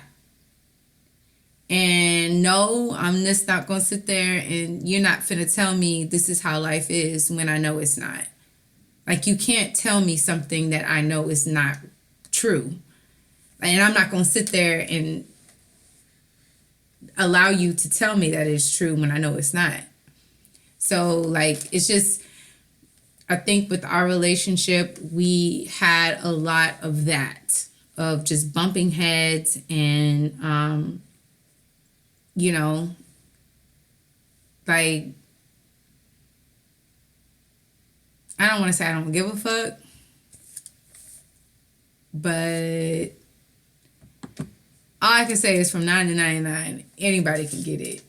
And I don't cuss in front of my mama, but, it's definitely a level of when she knows that I'm mad, she knows, like, it's, And I try not, and I know that I can, and I don't show that a lot because I know it's a slippery slope. Yeah. What I've realized too and again, I always say I'm lucky. I went through normal teen angst with their moms. Because clearly everybody don't play about motherfucking Kim. And she really don't play about me either. She literally try it. What I've realized, sometimes I had to step aside. I stepped beside myself because I know my mom I'll say this about my mom. I've always said she'll be a great mom if I wanted to be like gay, bi, or trans. And I say that in like the most respectful way because my mom would be the type of person who would be like, oh, so you want to be trans? Well, bye. Well, all right then, I guess you want to be trans. Like my mom's personality will ask a question, but then my mom on the backside will be like, whatever. So explain this to me. And so because she's very much so in that space, I think me and my siblings were able to evolve. Mm-hmm. And this is my experience. You talk to my brothers, they might say something different. I feel like we were able to evolve into what was best for us. But then my mom never lets go of the potential she thinks we have. I end up, when I was massaging hearts in that interview, that started really because my mom called me one day and was like, all right, it's time for you to get a real job. This has been cute, what you've been doing in Houston. This is fun. You are a master degreed girl. Mm-hmm. Get a job. And I got a job. Like a job with real benefits. And not necessarily because I thought my mom needed me to do that, but because her thing was really like, you deserve the world. You're at this point you're hustling because when you're bartending you're hustling to an extent. You don't want to own a bar. Mm-hmm. You don't really want to be a bar manager. Mm-hmm. It's time to try something new. And girl, get a paycheck. Like you shouldn't be like trying to figure out your money. You should get a stable paycheck. Yeah. Best advice. And granted, I talked to her for probably 3 weeks behind that. But really, I was getting my resume together and I started interviewing and, telling people I worked at a hospital and I massaged hearts. But either way, sometimes, and I go back to my friend in high school, sometimes I think people want to rebel against the machine so much, they let the advice of somebody older go against their head because it's their mom. And they got these difficult relationships when a lot of times people want the best for you. And with that being said, I also come from a parent who's way more accepting of a lot of things. So, and she's very do what makes you happy. But my mom's a dollar person. Do what makes you happy, but how you gonna get money from it? Yeah. Do what makes you happy, but you don't monetize it. Do what makes you happy, and a lot of people have these straightforward careers. Like you either have to be a doctor or a nurse or a lawyer. These certain careers that make money. I was very lucky that my mom was a bit more open, but I think again that ties back to how you said I question stuff. My mom was actually the person who questioned. I'm a product of my mama questioning stuff. Mm-hmm. Which means your kid will be a product of me. Like, we will be... your kid would gravitate towards you. Yeah, my kid will be... Your kid will be what I am. You know what I mean? And so... Because it is a bit of... I am very traditional in a lot of spaces. Mm-hmm. I believe men should be the provider. Mm-hmm. I'm very... Women kind of can... Their chicks should be cute. And they should do housework. I'm very, for lack of better words, very traditional on a lot of the traditions. But what I do think is we should build women up to be able to take care of themselves. We should allow daughters to be soft. Because I feel like sometimes we don't get soft. But my mom raised me like she raised the boys. It wasn't soft. I don't know how to... I believe in tradition, but I'm also going to go to fucking work. Mm-hmm. I don't know how not to work. How that wait, what is that? Like, what do you mean? I should be able to take care of my household, even though I'm not, but I should be able to. We don't give, I think, and maybe I think sometimes it's Black women. We don't let girls be girls. We let boys be boys. But immediately girls need to be women. I think because they know it is but it's also balance, right? Like they know it's a hard world out there, and it's a hard world, and that is true. And it's a hard world for women, and then it's a harder world for Black women, or any woman that's not white. Any woman of color. Any woman of color, especially Black women, though. It's hard, but I think that like we're not raised to be soft. No, or delicate. My mother, my mom didn't raise me to be soft. She did not. But then the thing is, I wonder sometimes and I remember having a conversation with a girl, because I was like, well, your dad was in your house. She was like, sometimes the dad being in the house is like, he's just in the house. Yeah. Because there was a man in my house, but that didn't, I mean, my mom was still, her doing her thing, but she always, it was just a lot of different disconnects. I'm very much like my dad. My grandpa hated my dad. So that trickled down to this dynamic between my grandpa and my mom, because that's her dad, and that's her nigga. That's her nigga. And then her daughter act just like her nigga. Yeah. Oh, so it was just like, whoa. So, it was all these different dynamics that I felt. And then she married somebody. Again, I question certain things. Like, you not going to tell me the sky is purple. I hate it when my mama got married. Like, you not going to tell me the sky is purple when I clearly know it's blue. And you want me to go along with you saying it's purple. I'm not going to do that. And you're wrong. But because I'm a child, I gotta stay in a child's place. But the sky is fucking blue, my nigga. So, I mean, again, it's just all these things that transpired that, one, made me leave. I knew I wasn't gonna be in Corpus because you can't tell me how God is. I want to experience God for myself.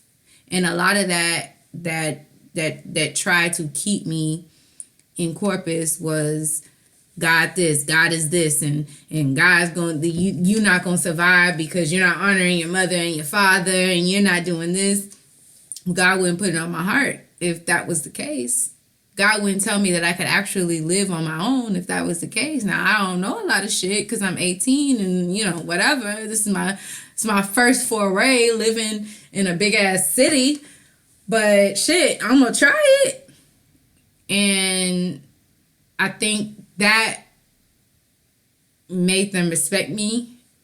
That was like the first time I got a little respect from my family. And then once they realized that I wasn't coming back, I got that respect even more. But then it was just like, how do I have that relationship as a totally independent person with my mom? And that was hard. And then when my mom ended up divorcing my stepfather, my younger brother's dad, that was hard for her because she had never been on her own. Even when we were younger, my mom has always been married. Like, since I met her, she's always been married. Right. And this was the first time she was single. And single for a big gap of time. And so there was a lot of me like trying to get her to like coaching her, like helping her. And I felt like it was like resentment almost because I was helping her when she was the mama. You know what I mean? Yeah. When she couldn't necessarily help me, I had to help her. But, I think that now understanding her, I get it. I don't take things personally anymore. I understand where she's at. I understand where both my parents are at. And that come with like you have to get out of high school. You know what I mean? But it just comes with time, and it comes with like really understanding yourself. Like I wish I had a close relationship with both of my parents, but I understand. I'm not gonna lie. But I understand where both of my parents, because even the last time I was with my father, I was talking to him, but it was just what the fuck he was talking about. He was not taking accountability for things. With the things that I wanted him to take accountability for, he wasn't trying to take accountability for. I think that's probably. And you know what? I said, okay, you're not there yet. I'm still going to love you. I'm still going to call you. I'm still going to check on you. Do you like your dad as a person, though? Do you like your parents as people? I like my parents as people. I get it. No, that helps because... I get it because how you were raised affects your adulthood. And because they didn't have friendships that... Like, I'm so grateful for my sister circles because... I can easily go to my circles and be like, hey, I'm feeling like this, or like, oh, I'm dating this guy, he's making me feel like this. I'm going to have some friendships that are going to be like, hey, you tripping, or you doing too much, or this nigga's doing too. I have that support. My mother did not have those friendships. My mom didn't have those friendships. My dad don't have them friendships. So, like... You know, the group chats that I'm in, like I'm in a group chat with all moms. They literally say, hey, does your kid do this? Hey, does your kid do that? My kid just shitted everywhere. How do y'all deal with that? It's always like, it's a support system. And I think because like these Black families from like our grandparents' generation did not allow their children to cultivate friendships outside of their family. I think that was an issue because now these kids that are grown up to be parents, which are our parents, they don't have these. I guess I'm speaking from my perspective. They don't have these core friendships because I asked my dad, who is your, like, do you still talk to your best friend from high school? He was like, no. Which is crazy to me because I still talk to people that I was friends in high school with. The girls that I met when I first moved to Houston were still friends. And this has almost been 20 years. So they didn't have that. They didn't have those outlets where they can just vent like my dad's an asshole or my mom's being a bitch to me, or like they didn't have those things. And I know my mother did. My mother did. Yeah, your parents had those. My mom was still. Well, I'm just saying. No, I'm speaking from my situation. My parents didn't have that, and that's people. So me knowing that about them gives me the sense that I have to give them grace, because one, they know what they raised. What would you do different as a parent? Because what I realize is everybody just goes, what would I do different? So like... I, as a parent, would allow my child to be whatever it is that what they are. Because I deal with a lot of kids. They're going to be a tiger. I want my children to be... a bear. Whoever they are. I don't care what they are. A raccoon, a skunk. So today, whatever it is that you are, I want you to be that. I'm gonna encourage you. I'm gonna pour love into you. There is no wrong way to be as a human being, as long as you're not out here maliciously trying to hurt a terrible person and kill people and killing animals and all that other bullshit. I'm going to encourage you, because now that I'm around kids, I see how precious that energy is when you. The innocence is like you're just a kid, but I'm saying no, don't be like that. You can't be like that. That sticks with kids. Yeah, they would stick with me the way. But I'm just saying, like, you can't be like that. Don't do that. Don't do that. Like you're not that. You don't need to be that. But this kid is exploring life. Like these children are like they might forget about it tomorrow. Even know. Yeah, they might. But you're about so it tomorrow. like rigid on. You don't want your kid to be gay, or you don't want your kid to be a lesbian. You don't want your kid to be this or that. Like, allow them to figure it out. You're here to guide, not to tell them what to be. You're here to guide. Like, okay, there's a cliff right there. Go back this way. Go and back I know this people are gonna hate it, but that is one thing. Back in the day, they had the Smith family, Will, Jada. I think Willow had just did Whip My Hair. This is like right after like Karate Kid, and they had Trey, which is Will's first son from Sheree, on Oprah. And that is literally what they said. They're like, we're not here to act like this is a prison. We bring you back when we think you're doing too much. Like, okay, you had all this freedom. You can't take it. So now let's bring it to style. Let's dial this in. So let's now that's too much for you. So you can't you just go have there. to know what type of kids you have. And I thought that was such good parenting. And then Marlon Wayans was clear. Y'all used to watch a lot of Oprah. Marlon Wayans used to Oprah had this show when OWN first started.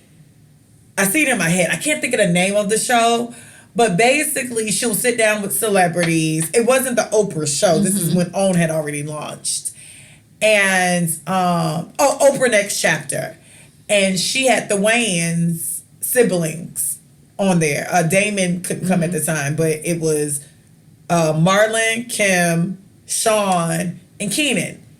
And later in the show, they bring like the second generation out. But those four were talking about them being a family of 10 and them growing up in the projects and how rough their parents were necessarily with them when it came to beatings and stuff.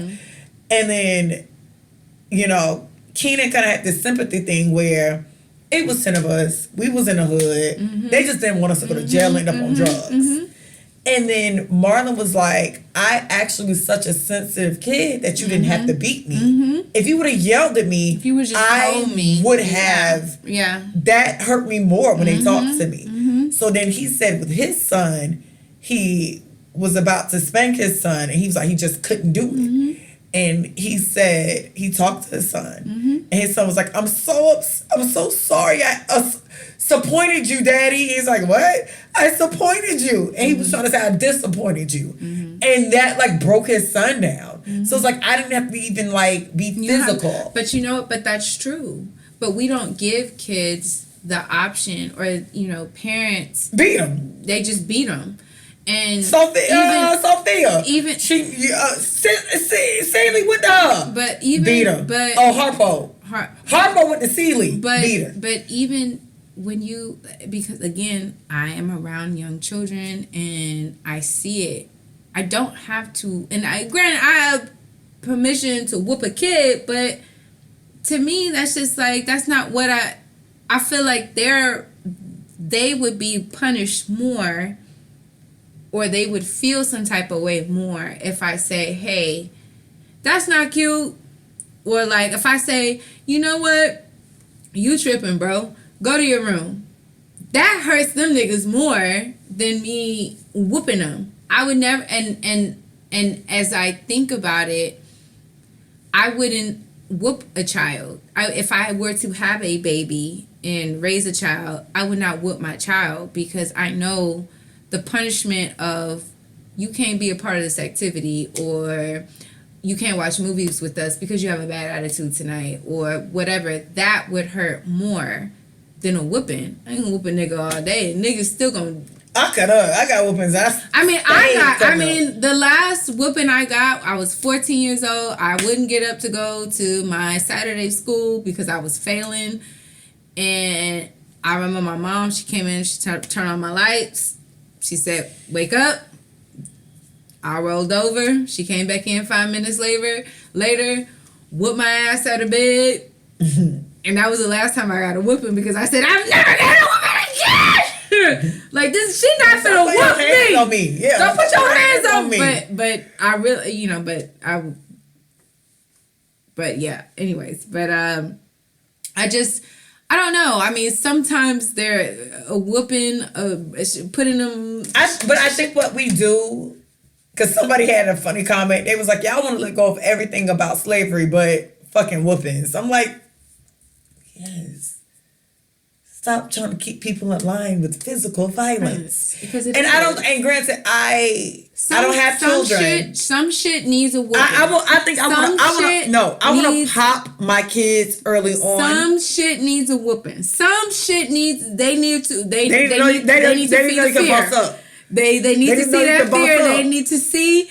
It shouldn't be no everyday occurrence. It's not an everyday occurrence. Because like my mom feels the type of way because she got beat all the time because my mom was a rambunctious kid. So she was like, I gotta be like every day. I gotta work all the time. I stayed in shit. Oh yeah, that was my personality. Listen, when I was in elementary school, I used to always get notes saying I talk too much. Right, I was too loud. Everybody who talks too much got a podcast. I always got a note sent home saying I talk too much. It was like for like conduct, I got like a U because I was always doing something. And so I just knew every time these report cards would come out, I was gonna hit you. I was gonna get a whooping. So I remember one day I said, I'm gonna stay ahead of the game. So I went to my grandma's house, and at the time my grandma would pick me up. We would go to my grandma's house, and before my mom picked me up, I would stuff my pants with my grandma's washcloths. And so I was just like, I know my mama ain't finna whoop me I'm not gonna feel it because I got these washcloths in my pants. They said, oh yeah, take the pants off. Now, I remember one time I got in trouble. I went to bed. We was watching, it was like Melrose Place or Beverly Hills 90210 because I was allowed to watch anything and everything. Yeah. I went to bed early because I was shocked that sis didn't beat me. Mm-hmm. I went to bed. And hours later, when I was getting sleep, she came and ripped the covers off my bed and beat me. Mm-hmm. And like the funny part, and this is my thing, if you don't want to hear your adult kids talk about how you beat them later, don't beat them. Because then, like, sometimes my mama act embarrassed because she be like, what? Yeah, no, you sit in that shit, sis. You beat me. You did that shit. You tied knots. I should have called CPS. You tied knots and extension cord and beat me. Like, call this shit what it is. And my mama low-key be getting so embarrassed. And it's like, nah, don't be embarrassed now since you did this shit. You weren't embarrassed? Were you embarrassed then? Don't be embarrassed now, sis. I remember we had a yardstick. It was a thick-ass wooden yardstick. And it was crazy because my stepdad used to whoop us. My mom let my stepdad whoop us. I would never have that thing in my house. So I remember this one time. I'll never forget. My stepdad hit my brother. See, again, me and my older brother, we have the same dad. So he hit my brother, and he hit him too hard. My dad showed up the next day, and I was like on the porch like, fight. Oh, man. But I'll never forget that. My dad came and told my stepdad, don't you ever put your motherfucking hands on my son again. And I was like, you better not. Hit him again. Hit him again. Hit him again. But I just remember my dad, he would walk, he had his fist ball like this. My dad was bald head, so I saw his little peanut head in the back. So, oh shit! Did he put his hands on him again? Nah, he didn't do that. He on that smoke. He on that smoke. Oh yeah. But it's crazy. Like even now, I feel so. I feel almost, it's not, what's the word I'm looking for? It starts with an R. It's not redeemed, but... Vindicated. That starts with a V, by the way. Okay. Vindicated. You feel vindicated. I feel vindicated. Because everything that I felt as a child growing up, or even like till I was out of the house, they said that I was right. Everything, the questions, the resistance, like that pushback that I did, I was right. And I remember, me and my mom having this conversation, like, that made me feel good because one, you can't use religion against me. You're not going to use religion against me. Because we have to call a thing. Slave owners and masters also use the Bible against the slaves. Yes. I'm not saying, have your faith. I'm with it, but let's be clear. No, I'm not saying not have your faith. People use the Bible. People use the Bible for what they need. For control. And when people feel like they need to control you or they want to control you, they're absolutely going to use the Bible or religion as a whole as a form of control. And when you start to ask questions to people that throw these things at you, it fucks them up and it makes them think like, oh, you know too much. We gotta kill this bitch. But I love my mom. We have a growing relationship because there's this. So that was that's the next question. Okay, go ahead. Let's get it together. What is your ideal mother? I think we answered that. What's your ideal mother and daughter relationship? For me and my mom, if you had a daughter, what? Because I think what would you take? Okay, what would you take from your mom? I would definitely encourage independence. Independence to a fault.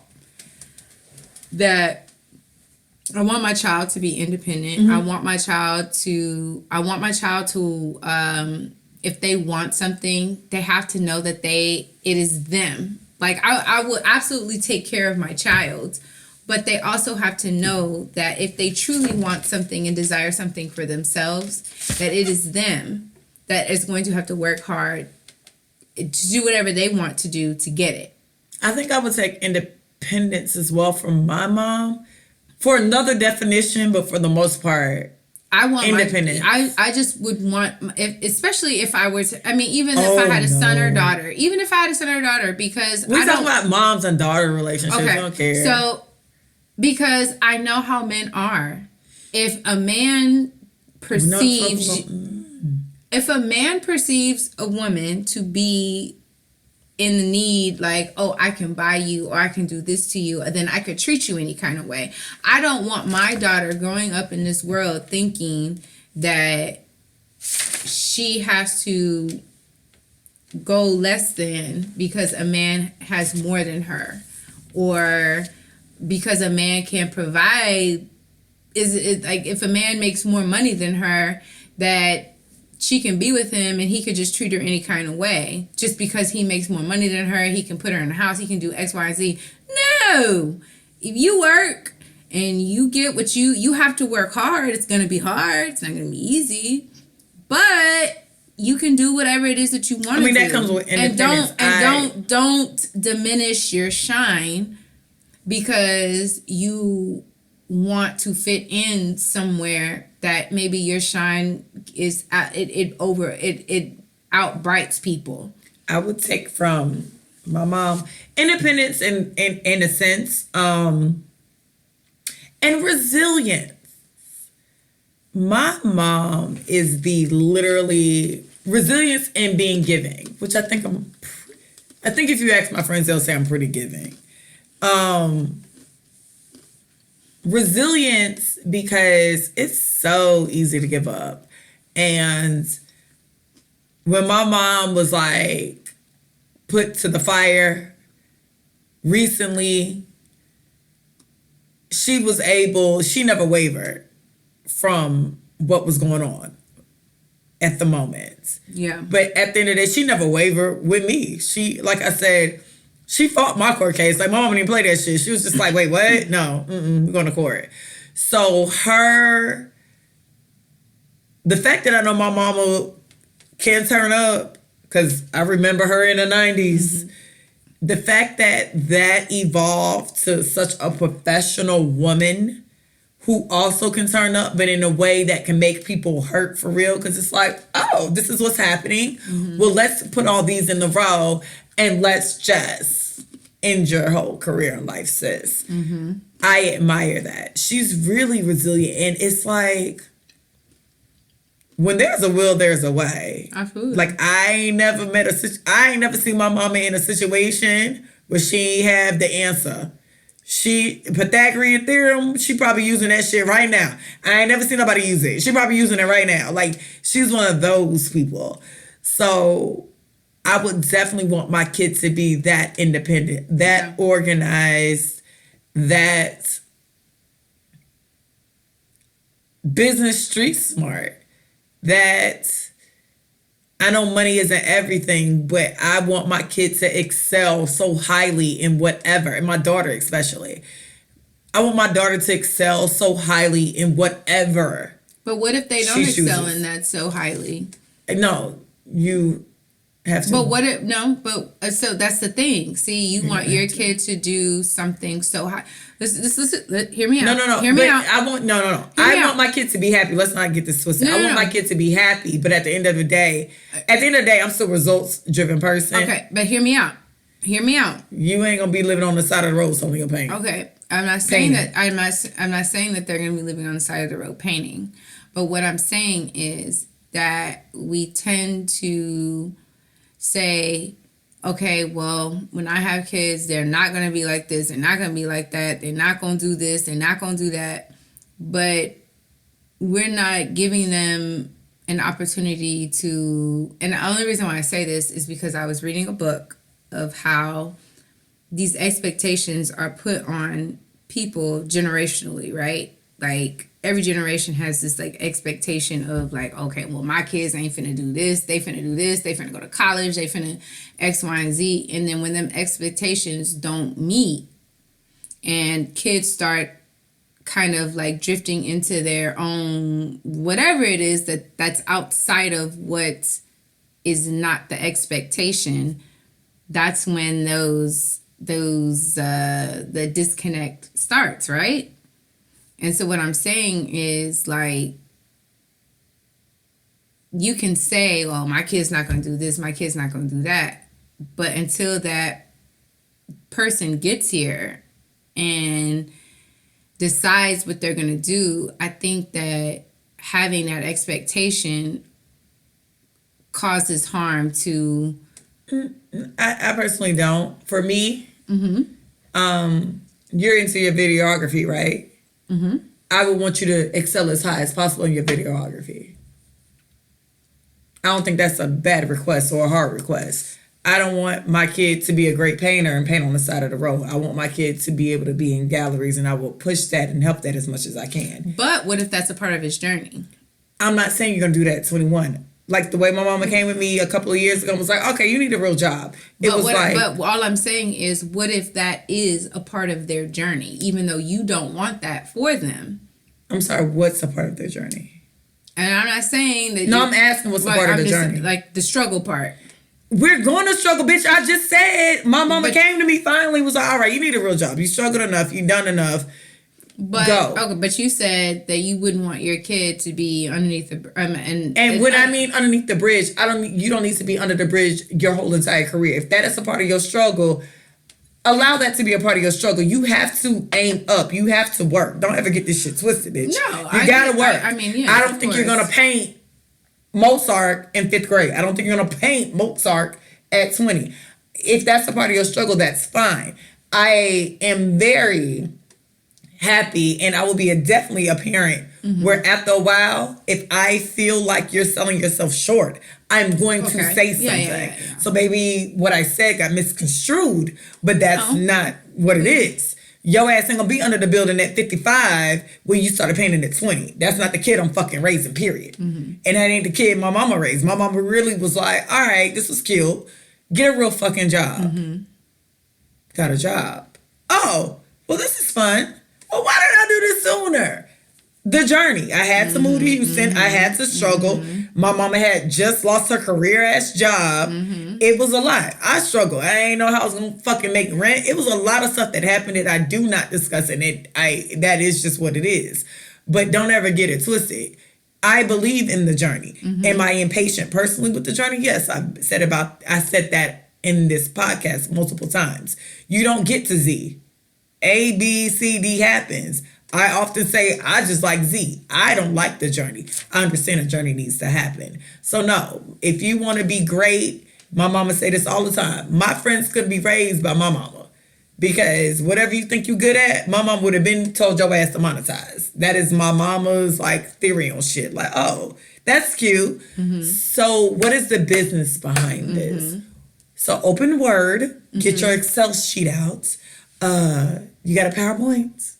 Explain to me, how can you live your life? You shouldn't be living paycheck to paycheck.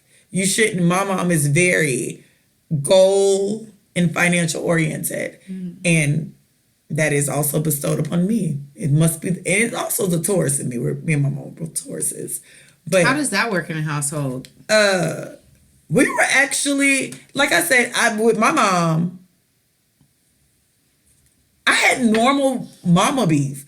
Like, nothing in high school or middle school wasn't out the ordinary. Like I said, my friends came to my house for refuge. I remember when we moved, my mom was going to let my best friend move in with me because her mom literally said, every time I have to come pick her up, I drive another hour because I'm so sick. And my mama felt so bad. She was just like, she can live here. Like, what? It had got that bad in their house. And so, you know, I don't have all the answers. But if I'm blessed with the kid and that kid happens to be a daughter, it's a lot of things I'm taking from my mama. I'm probably taking 80% of the shit from my mama. The 20% I probably wouldn't take. I'm trying to think. Okay, probably 90% of my mom because I actually enjoy our relationship. I think the 80% of what I would take was definitely, I would be 80. I would definitely take my mom's. I wouldn't be as, my mom is. I would definitely take my mom's. What this is the 80% you would take. Yeah, I would take that independence is important. That expectation level of, not to say that I would never not be there for my child, but if you want something personally for you, that's your mission. I would take the independence factor. I would definitely take that. Because I don't want my kid doing something strange for a little change. Yeah. I mean, I want you to do it if you just want some random shit, but I don't need this to be your livelihood. Don't like. if you just out here living, that's fine. But I want you to experience life, and I want you to know that in life we had sex talks too. So my mom was very open about the sex talk. Not mine. No. So I will keep that. I definitely would keep the sex talk. I would definitely be very more open. I would be much more vocal because, I mean, the sex talk I got was if you hold hands, your ass gonna get pregnant. And okay. But again, my family, afraid? I was afraid. Were you afraid? My family, I had an older. Imagine the first time you kissed. My God! You took a pregnancy test. I wasn't scared. I was ready. Wow, you horny. I pinned him. Wow. Yeah. Wow. But you know, that was quite aggressive. But I said, did he consent? He did. Okay. Oh yeah. Oh, he consented. Oh yeah. Okay. He consented. Okay. Absolutely. Okay. But no, absolutely. He wanted it. I pinned him because I saw him and then we saw each other and then we like over here. We was like God bless him. That was a good time. Okay. So I would say his name, but he's married. How old were you? I was a freshman in high school. That was my first kiss. My first kiss was 6th grade. My first kiss was freshman in high school. He was a senior. And then you bust down the next year? He was a senior? Mm-hmm. You whore. He was a senior. I loved him. And I remember my grandpa ended up, my grandpa introduced us. But he didn't know. Don't say it that way. Your grandpa didn't know he was introducing you. No, he didn't know he was introducing me to that. Yeah, but he was just like, hey, here's a boy in the neighborhood. So he was a drummer at another church. Oh my God, this story just got so stupid. So he was a drummer at another church. Okay. No, I'm going to say it, but I'm not going to say his name. But he was a drummer at another church. At another church. Were you in the choir? Take the story. I was. So it was. So Were you it was soprano? like an anniversary. Were you soprano or It was alto? it was alto. So it was like an anniversary. It was like a pastor anniversary. It was a church anniversary. It was something, right? Well, we had a guest church. It was his father. His father was a pastor, and his father was a guest church, right? So they were like loading up. So, guest church, pastoral Sundays, all that type of shit. They have like 2 services. So we had 2 services, right? So the second service, and of course my family is like super a part of the church. So, everybody knows me, everybody knows my grandpa. So my grandpa was like helping people in, whatever. So I remember I went outside. I think I was on usher duty. So I had my little ushering outfit. So he was Usher Junior. So I was like an usher. The junior my grandma usher? was the usher. Like she was like the main usher. Like she was like, if you're gonna usher, you got to go through my grandma. Like dead ass. Hey, John, please stop. I'm not joking. Like she was like, boom, Be Usher. boom. Get your gum out. You chewing gum? She was that, and I loved her for it because I remember she used to put me. We called it center front. I didn't want to be center front. Center front was the control of everything in the church, right? Because you could go like this, raise your hand, put your hand, and it was signals. Anyways, so I remember I was outside. I was like, I think I was doing like hopscotches. I was doing some shit. My grandpa said, "Hey, come here." So I'm like, "What's up, Pops?" Because I called him Pops. And he was just like, "I want you to meet so-and-so." So I met him. And he was like, Dream. And I said, dream. "Hi, I'm Adriana." He goes, "Hi, I'm beep, beep, beep, beep. Candy girl. And You so are what we I was, doing and music. as he was bringing the drums in, right? So he was bringing his drums in, and so they were putting them up, or they were setting everything up. And so I was just like sitting down on the pew, and I'm like, Dream. and so like I felt like he looked at me, and he goes, Did he really wink? maybe not. So I when he don't know. winked, That's what I saw. You heard again. Dream. I said, He probably didn't wink, but go ahead. so 2 weeks later, it's my freshman orientation at high school, right? You there with your mom? No, my mom didn't go with me. What? What? No. My mom stated So, this shit. My mama. no. Time out. That's another thing I'm taking from my mama. I'm sure it's all that shit. No, my mom didn't go with me. So I went with my church friends because we all went to they were sophomores and juniors. I was the incoming freshman. So I went with them. Oh, you thought this was hot shit. So I with my friends, and so we go to the new gym. So they just built this new gym where all the basketball players that used to play basketball. Come on, NBA. So I go in the gym. There he goes. He's like, dum, dum, dum, dum. Light as a rock. Light as a rock. And then I said, oh my God, that's him. That's that guy. And everybody's like, what are you talking about? Don't worry about it. Because I didn't want anybody to know. So I'm like looking like, hey, y'all sick here? It's a right thing. Dream. And he's like, dream. wah, wah, Dream. wah, Dream. wah. Dream. So I'm like, oh shit. Oh my God. I had just got my eyebrows done. I had just got my hair flat ironed. Like that press, like you could smell it. It's Oh, yeah, like, yeah. It was Like they burned it. I was just like, I thought I was the shit, right? So I'm like, oh my God. So he goes, hey, what's up? I know you. And I go, yeah. Dream. Girl, so I don't know what transpired over that time between that time from that when I saw him at my school and then that moment where we kissed. How long was this calendar dates? It had to have been like maybe I don't even know. Like Was it a long time or a good time? It was a great time. So it was like a week. I just remember I saw him. So at the high school, like you could see like the next floor or like you could see the next side of the building because so we had like 5, we called them wings. It were like 5 wings, right? And each wing, the windows in the classrooms were facing the next wing. So you could see when people were walking out of their classrooms and stuff like that. So I remember I saw him walking out of his classroom. I said, oh, can I go to the bathroom? Well, fast. And then the teacher was like, all right. So I ran because I knew where he was going. I knew he was going to the gym, so I was like running to the gym. And then I finally saw him, and I acted like I was getting a soda out of the soda machine. So did you call what? So I said, "Hey." We have Fruitopias. We have Fruitopias. Okay. I always got the cherry, strawberry, kiwi. I always got I strawberry. get the fruit punch a lot. I always got the strawberry kiwi. So like I pretended like I was getting something out of the machine, but I saw him coming because he was talking to somebody else. And I said, "Hey, how you doing?" And I said, "You don't know my name." I look different outside my uniform. Bitches to say I look different outside my church clothes. What? Girl, we saw Baby. from the day I saw you. I said it in the corner of my girl. All that.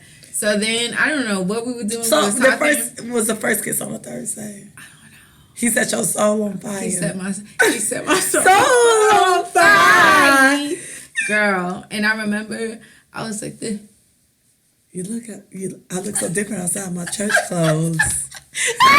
Come on. Come on, you better look different outside your church clothes. And I just thought, oh my God, I don't want him to think that I don't know how to kiss. This is my first kiss. But then I was like, You so fast. oh. Girl, that was a moment. I'll never forget that. That was my first kiss, and I wish I could say his name. No, I'm not going to say his name. Boy, you set my soul on fire.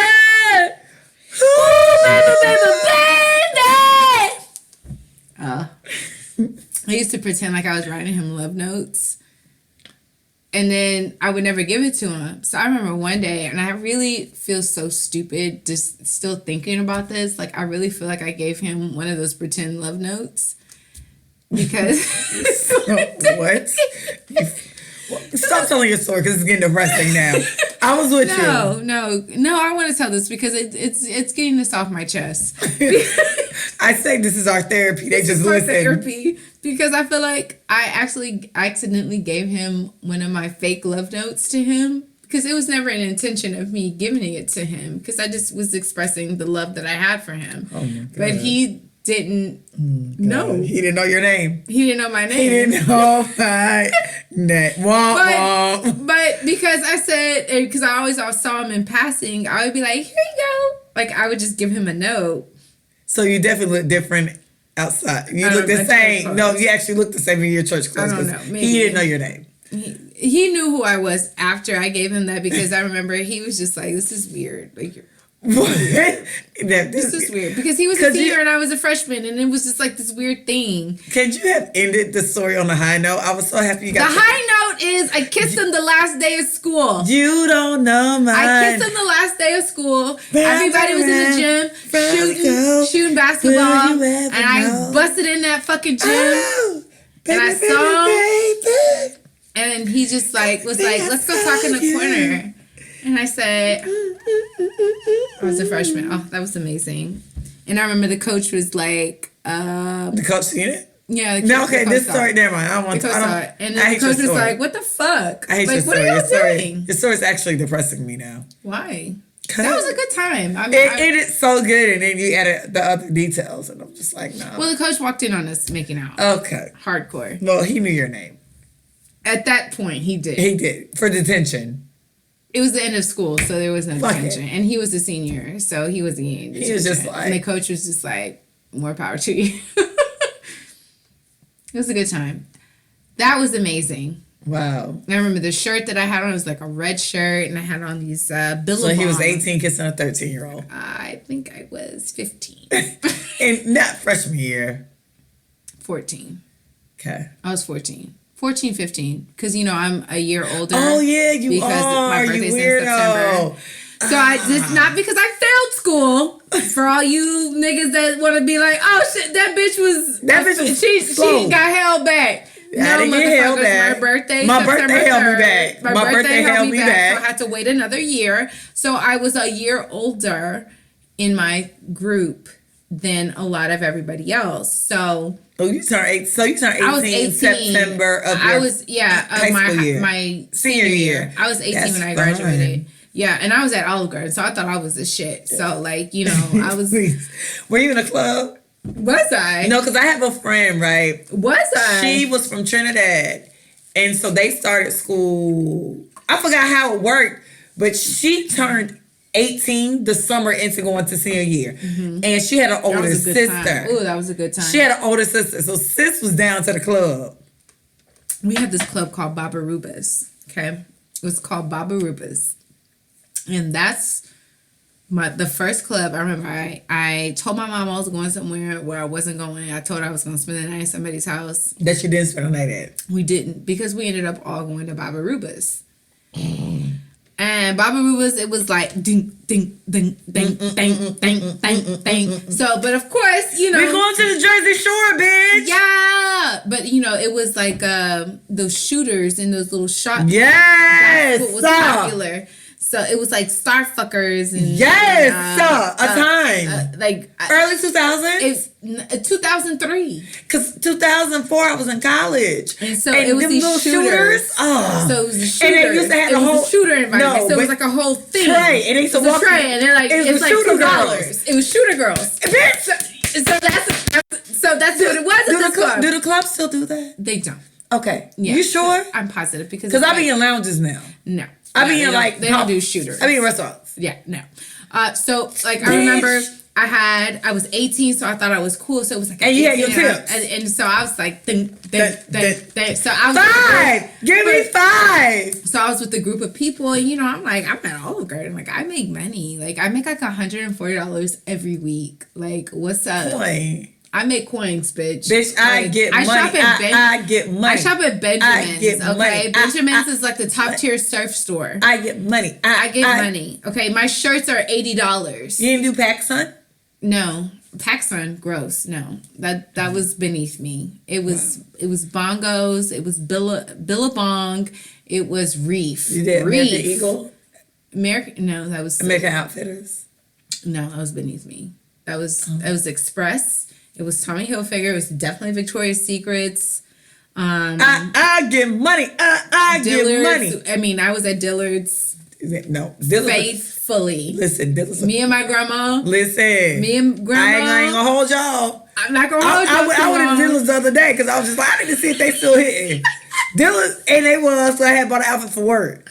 Dillard's still hit. Dillard's. Me and my grandma was in Dillard's faithfully. No, I'm gonna tell you what it started off at too. JCPenney was the original. JCPenney's, because I knew my bongos. Like, I knew my mama had. Did you wear bongos? Okay, that was a corporate thing. No. Bongos were popular. I'm trying to figure out what jeans did I wear. So it might have. No, I was into Lee's. I used to go to we have a lot of what's like the out mall that people go to when they out of town? What? Outlet? Well, I went to the outlet, and so because there was so many outlets in Orlando, I used to do Lee jeans. Okay, but yeah, I do know bongos, and plus, bongos didn't really start hitting me right until they went like low cut and bell bottom. My body wasn't set for that. Let me tell you, them high waisted ones, the white jeans.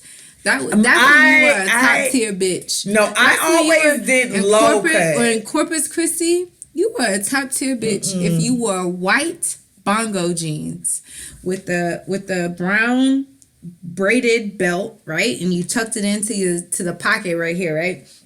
And you had them K-Swiss with the gold or the red stripes on it. Listen. I get money. You remember Saucony's? I'm sorry. Saucony's didn't do Saucony's. It was K-Swiss. It was so Saucony's wasn't a thing? And then I had Skechers. I had these silver Skechers. Saucony started off as $20. And I remember Saucony's got so popular, they started charging people like $60 for them. No. But neither here nor there. That was a time. I'm telling you, that period of time when I was like boy crazy. I was super fucking boy crazy. You was making money? And then I was making money, and then I was with the adults. So like I was hanging out with people that were like for real adults, and they could buy alcohol. So I'd be like, hey, can you go buy me a bottle? Because it's my prom and I want to get, I want to get, I was that person. Like my prom, I didn't even go to prom. I rented a hotel room. I rented a hotel room, the Ramada Inn. fancy. Bitch, you in high school. That's fancy. We went to the room at the Ramada Inn, and we put the tub. We got a whole bunch of ice, and at the time it was. Do you make soda punch? No, we did Zimas, Bud Light. I mean, we were drinking. I did Zimas. We did Zimas. We did Smirnoffs. Smirnoffs was in my era. We did Bud Lights. And we just put everything in the tub. And I remember it was a controversy because the girl that I had... Not a controversy. It was a controversy at the school because it's like we had went in on this room and the girl got drunk and locked us out. The girl that... So y'all never had the party? We had the party, but I ended up leaving to go do something else. I don't remember what I was doing. But I remember I had bought this chain. I bought this chain. Wait. We need to go back to that. So y'all never got into the room y'all actually paid for? It was a big deal. It was a big deal. Y'all ain't sang on that hoe? It was a big deal. She was crying the next day at school. Because the prom was during the school. So she was the only person with the key access? She was the only person with the key and the access to the room. So it was like maybe 4 of us that pitched into this room. And so 3 of us were locked out. And so the girl that ended up getting wasted locked us out of the room. And this is how this girl and her current husband connected. We ended up, because he stayed a block up from my grandma's house. And I couldn't go home because I was supposed to be at a certain spot. But I couldn't go home because, like, I didn't want to go home, and then I just... Yeah, because I would have went home like, Mama, they messed up that room. But I didn't know how to tell my mom that I had purchased a hotel. Nah, like, how do I tell my mom that her 17-year-old daughter purchased a hotel room? I appreciate Kim, because we had like I really would have told my mama that shit. Because my mama, my mom wasn't even having that shit. My mom used to let me throw skip. Like, my mom... Oh, yeah, no, my mom wasn't having I told you how one time, like, I called the school... I called the school because you had to tell them that you were going to be out. I called my school and was like, hey. So, yeah, I called them and I was like, I said my mom's name and I was like, my daughter's sick today. She won't be attending school because, if you don't go to school, the automated system will call. Yeah. And so they said, okay. And I hung up. I thought the bitches bought it. So maybe like 5 minutes later, my mom calls, and I'm like, hello?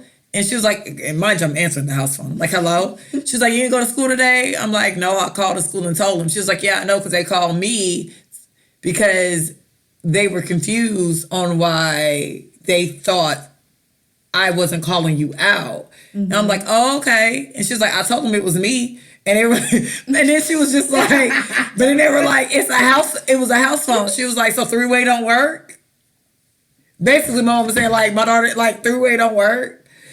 So she was like, they was so confused. But, like, my mom definitely was like that parent. She's like, well, why you didn't want to go to school today? I'm like, I'm just not feeling it. She's like, all right. She's like, well, for future references, tell me when you're not going to school so I can call you out properly. And I was like, all right. And she's like, all right. And is this when you were older? Or? I was like a junior at this time. Okay. And even fast forward... Even, like, I can remember when I went through my first heartbreak, I was so stressed out about this guy. I was in 10th grade, and I just could not focus in this stupid-ass English class. I'm like, can I call my mom? So I called my mom. I'm like, I just don't know why he won't talk to me. I can't be here. That crying bullshit. And my mom was like, well, I'll check you out of school. She was like, you need a day. Clearly, you need a day, sis. And so that is definitely something I'm gonna take from my mom. Yeah. Because people be wanting you to power through. But you do need a mental, and I mean, you can't. And honestly, I know it sounds stupid, but even then, that was like mental health breaks. Like, bitch, I need a mental health day. Like, no, but you truly can't.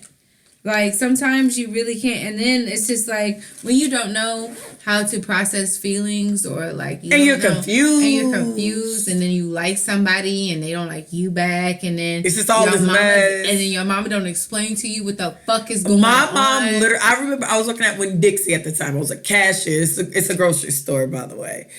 And she said, when she heard my voice and she just knew I was like the same boy. I was like, so, And my mom came in, she seen me, she bought some groceries, of course. Came in, and she was just like, So then I called her when I got for I just need to talk to him. She called his parents, was like, well, Ebony wants to come over there. Mm-hmm. Is that like cool? Because mind you, it's like, it's late. It's 8 o'clock. It's so late. I'm getting off work. It's late.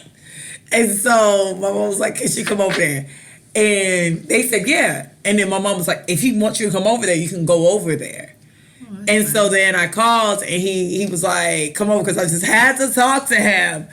And so I want to facilitate spaces like that, because that's still normal teen shit. Like, it's a breakup. I'm still sad. And people get pregnant at 16 and then other parents be like, what the fuck? No, I can't never see him again. My mom really facilitated a lot of stuff. So I definitely take that from her. She's, for the most part, and I will tell her often, she's pretty top tier mother. No, my mom's a great mom. I think because I was so much like my dad. She hated that nigga. My grandpa hated my dad. My grandpa hated, like, it was a new Wait. I acted. Do you look like, I never seen your dad like though. Dad. Okay, so I never seen your dad. I seen you against your mom. I am my father's child. I mean, I look like my mom. There are instances where, like, you know, if I put it, you know, the lashes, if I do myself up, absolutely, I'm gonna look like you can give her energy. You can give her. Yes, but I am my father. I am definitely my dad, and my dad is from Philly. My dad is from... Your daddy from Philadelphia? Yes, Southside Philly. How he end up in Corpus? Okay, that's off. Let's wrap this up. No. He ended up in Corpus because he joined the military. That'll do it. He joined the military or the Navy. So we have a port in Corpus. That makes sense. He ended up coming to Corpus. Your mama got the benefits. And my mom was like, benefits. And she said, I'm getting the fuck up out of here. I'm getting the fuck out. I know it. She was supposed to travel. She wanted to leave. I know she wanted to leave. She wanted to leave the thumb of... So why didn't he... So why did your dad didn't travel? She got pregnant. My mom got pregnant. But he didn't... Did he still travel? No. Once he came to Corpus and he met my mom, she got pregnant. They got married. Well, they got married. She got pregnant, and they were supposed to travel port to port. Well, that makes more. You know, it was just kind of like this thing, and then my dad never left, and then it was crazy because I was his whole family in Philly. His whole family's like East Coast, right? Like his whole family's East Coast. I thought your mama married like her high school sweetheart. I thought you was a high school sweetheart, love baby. No. So it's crazy because I met my dad. I never knew my dad's side of the family growing up ever. He never went back. No, he never went back. So. It got to the point to where once I moved to Houston, I was very inquisitive about my dad's side of the family, right? My grandma, my dad's mom, she was an Indian. Like, she had... A Native American. Indian. Is Native American. Because I'm a part of that lineage, I can say Indian. Just go with Native American. Whatever. Go ahead. Her hair was long. It was just like she would always wear it in like it was plaid, like it was just like this thing. Pocahontas. Like, she was very Pocahontas, and she was on some real nigga shit. Anyways, so real Native American shit. Nigga shit. So I remember I asked my dad, like, you know, like, I want to meet your side of the family. Like, I think it's unfair to me. I want to meet your side of the family. So he was like, okay, well, you know, I got sisters in New York. I got sisters in Florida. I got sisters in Virginia. How many sisters you got? Like, sisters and brothers in California. So I was just like, what the fuck? I ended up going to New York. This is where I met his older sister. And... When I realized I am my father's child, I understand why my grandpa didn't like me, because I'm definitely my dad's child. Because my auntie, my dad's sister, I went to New York and we met, and I literally saw her out on Facebook. I saw like the connections, whatever, and I hit her up. I ended up flying out to New York. I spent like maybe a week and a half out there just meeting that side of the family. She literally, I remember like the third day, she said, okay, look, I'm gonna keep it to you all the way, Bill. Like, she lives in Brooklyn. She said, look, I gotta go to work. I ain't got time to hold your hand. I ain't got time to do any of that. So I'm gonna write you out a list. This is how you get to the bus. This is how you get to the Bronx. This is how you do this. Wah, wah, wah, wah, wah, wah, wah, wah. And I'm just looking at her like, what? Can you write that down for me? But that was the best thing. And I still have those directions that she wrote. Like, she wrote down all this shit through to how to get navigate through the that subway. is such a... Listen, so I went to New York. It was I'll cut the story out. I went to New York one summer to visit family.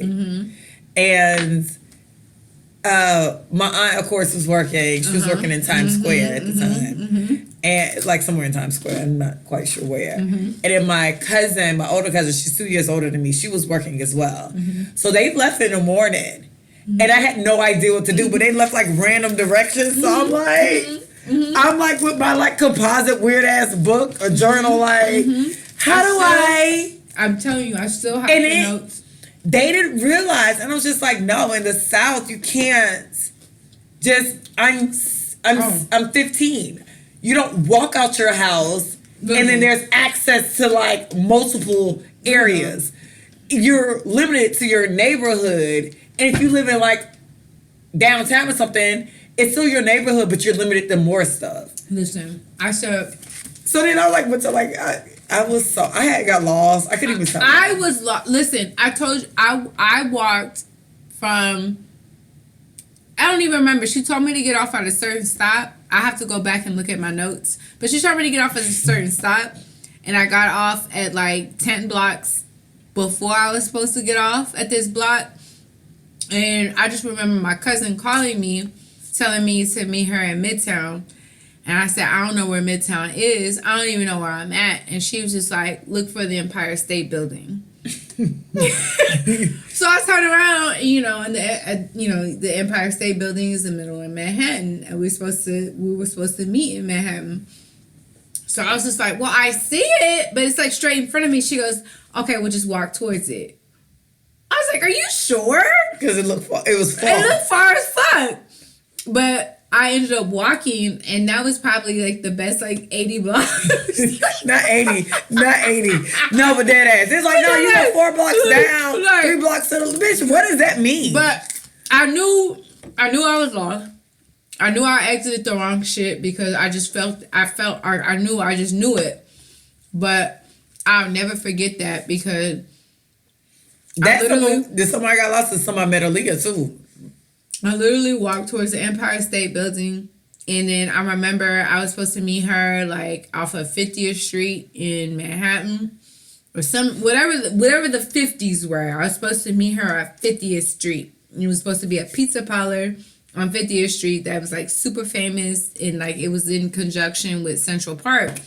So I'm like walking. And again, I'm walking towards the Empire State Building, and I'm just like, oh my God, this is what New Yorkers do. So I'm like, excuse me. Oh man, that was a good time. But that was when I met my dad's side of the family. But that's when I realized, I see why these niggas don't like me. Because I'm like my dad. Like, I'm like my daddy. Like these wild ass New York ass East Coast ass niggas. I'm from Philly. My dad is from Philadelphia. I did not know that until this very second. Oh yeah, my dad is from Philadelphia. She has food in her mouth, by the way. My dad is from Philly. It's not sunflower seeds. I'm sorry. But love your mom.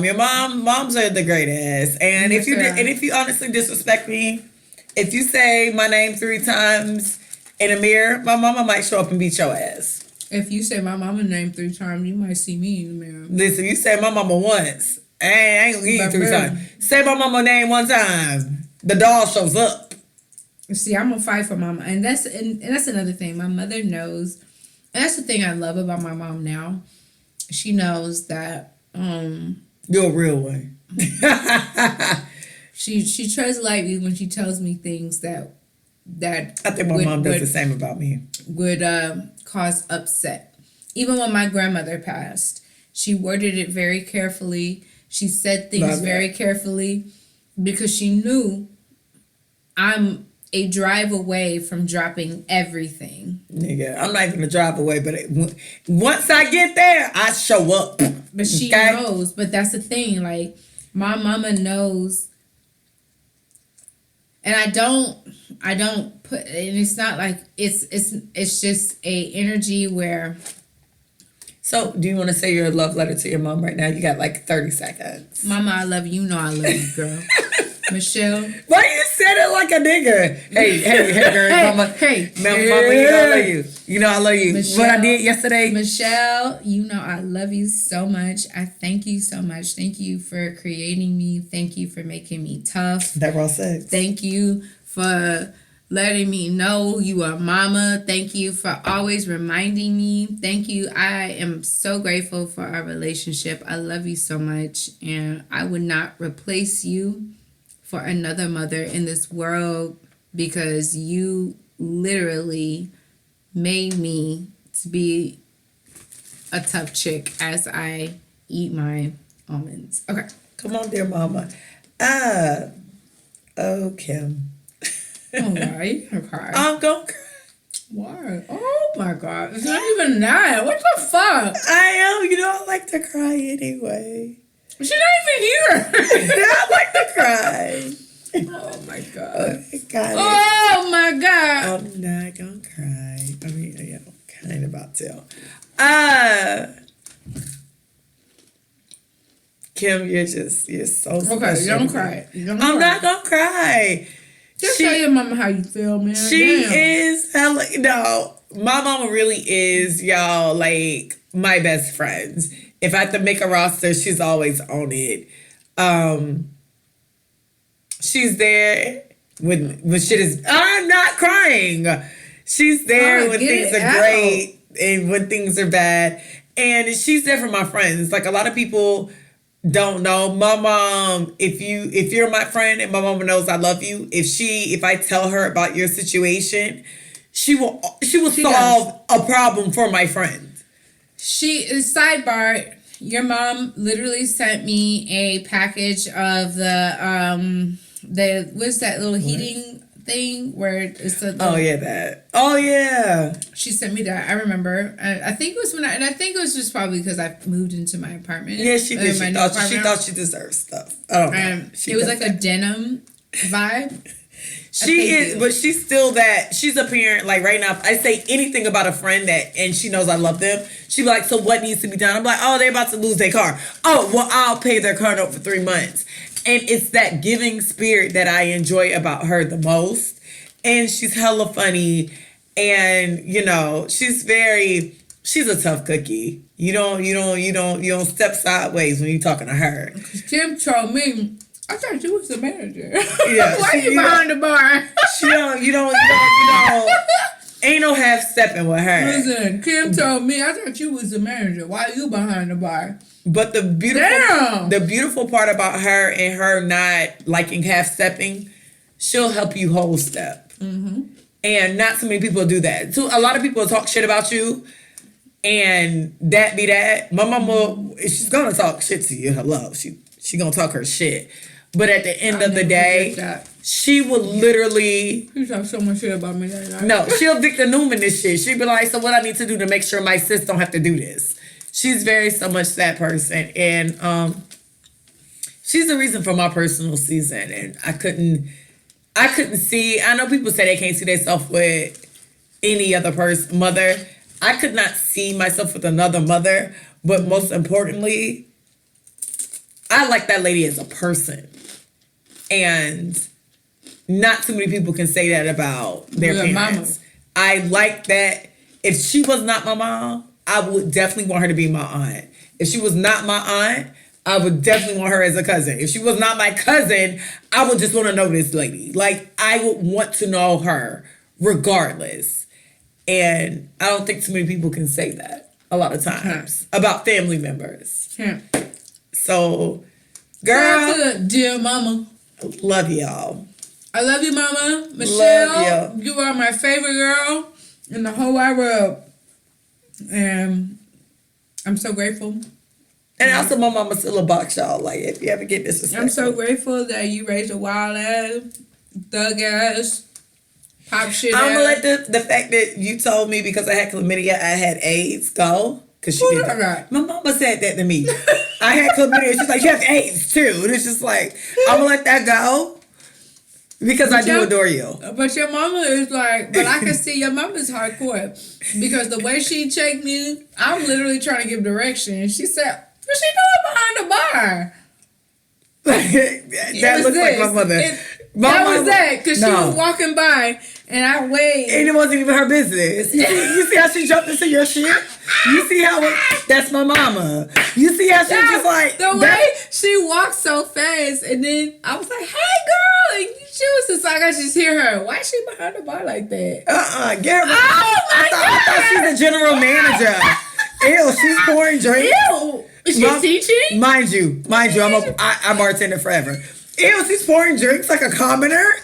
Mama, sit your ass down, mama. Oh Mama, sit, mama. Oh my god, mama. Oh my god. I remember that. Oh, she's so terrible. Because you walked up to her table and she was so. It was like a breeze. It was like this little breeze. You only understand if you ever met my mom in real life. It was like she stops the room. Like it was like a breeze. It is. It was like you, and then she came behind. And then the door's open. And she was like, "Hey, what's she doing behind the bar?"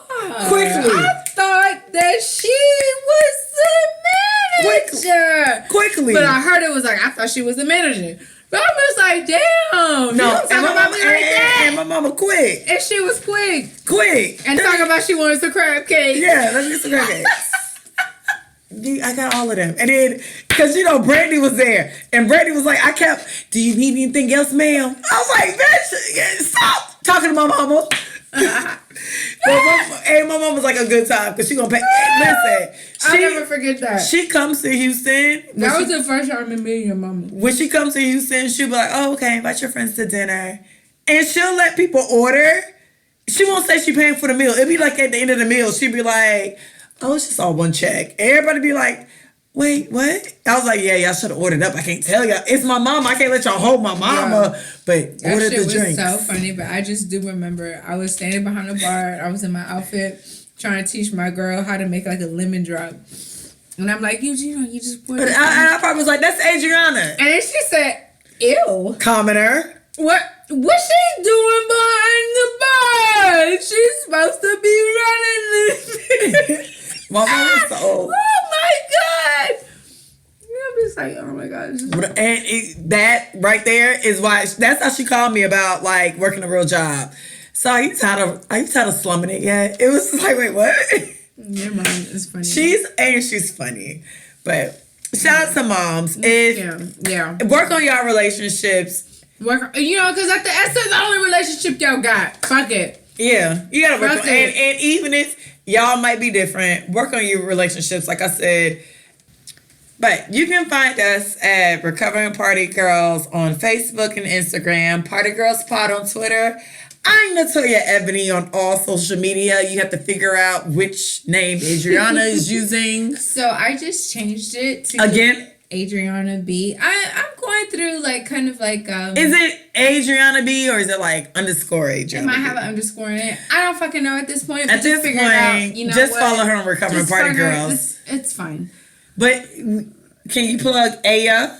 Oh, yes. A and Ollie. So, guys, look. So, I have a jewelry line. Never mind. We're not doing a commercial. Yes. Okay. Listen. I have a jewelry. Cut it off, y'all. I have a jewelry line. A and Ollie. I had to tell you about it. I had to tell you about your jewelry line. Do you understand that? Go ahead. Promote yourself, sis. We done? No. Are you done? Promote yourself. Okay. So, listen. Okay. So, Ebony's on bullshit right now. Okay, anyways, all right, yes. Okay, so A and Ollie, guys, I'm sorry. Like I've been crying. She's been crying. We all been crying. You cry, then I cry, then we cry together. Yes, AandOllie.com. Ebony, can you pass me a drink? Guys, thank you so much. We'll see you next time. Oh my God!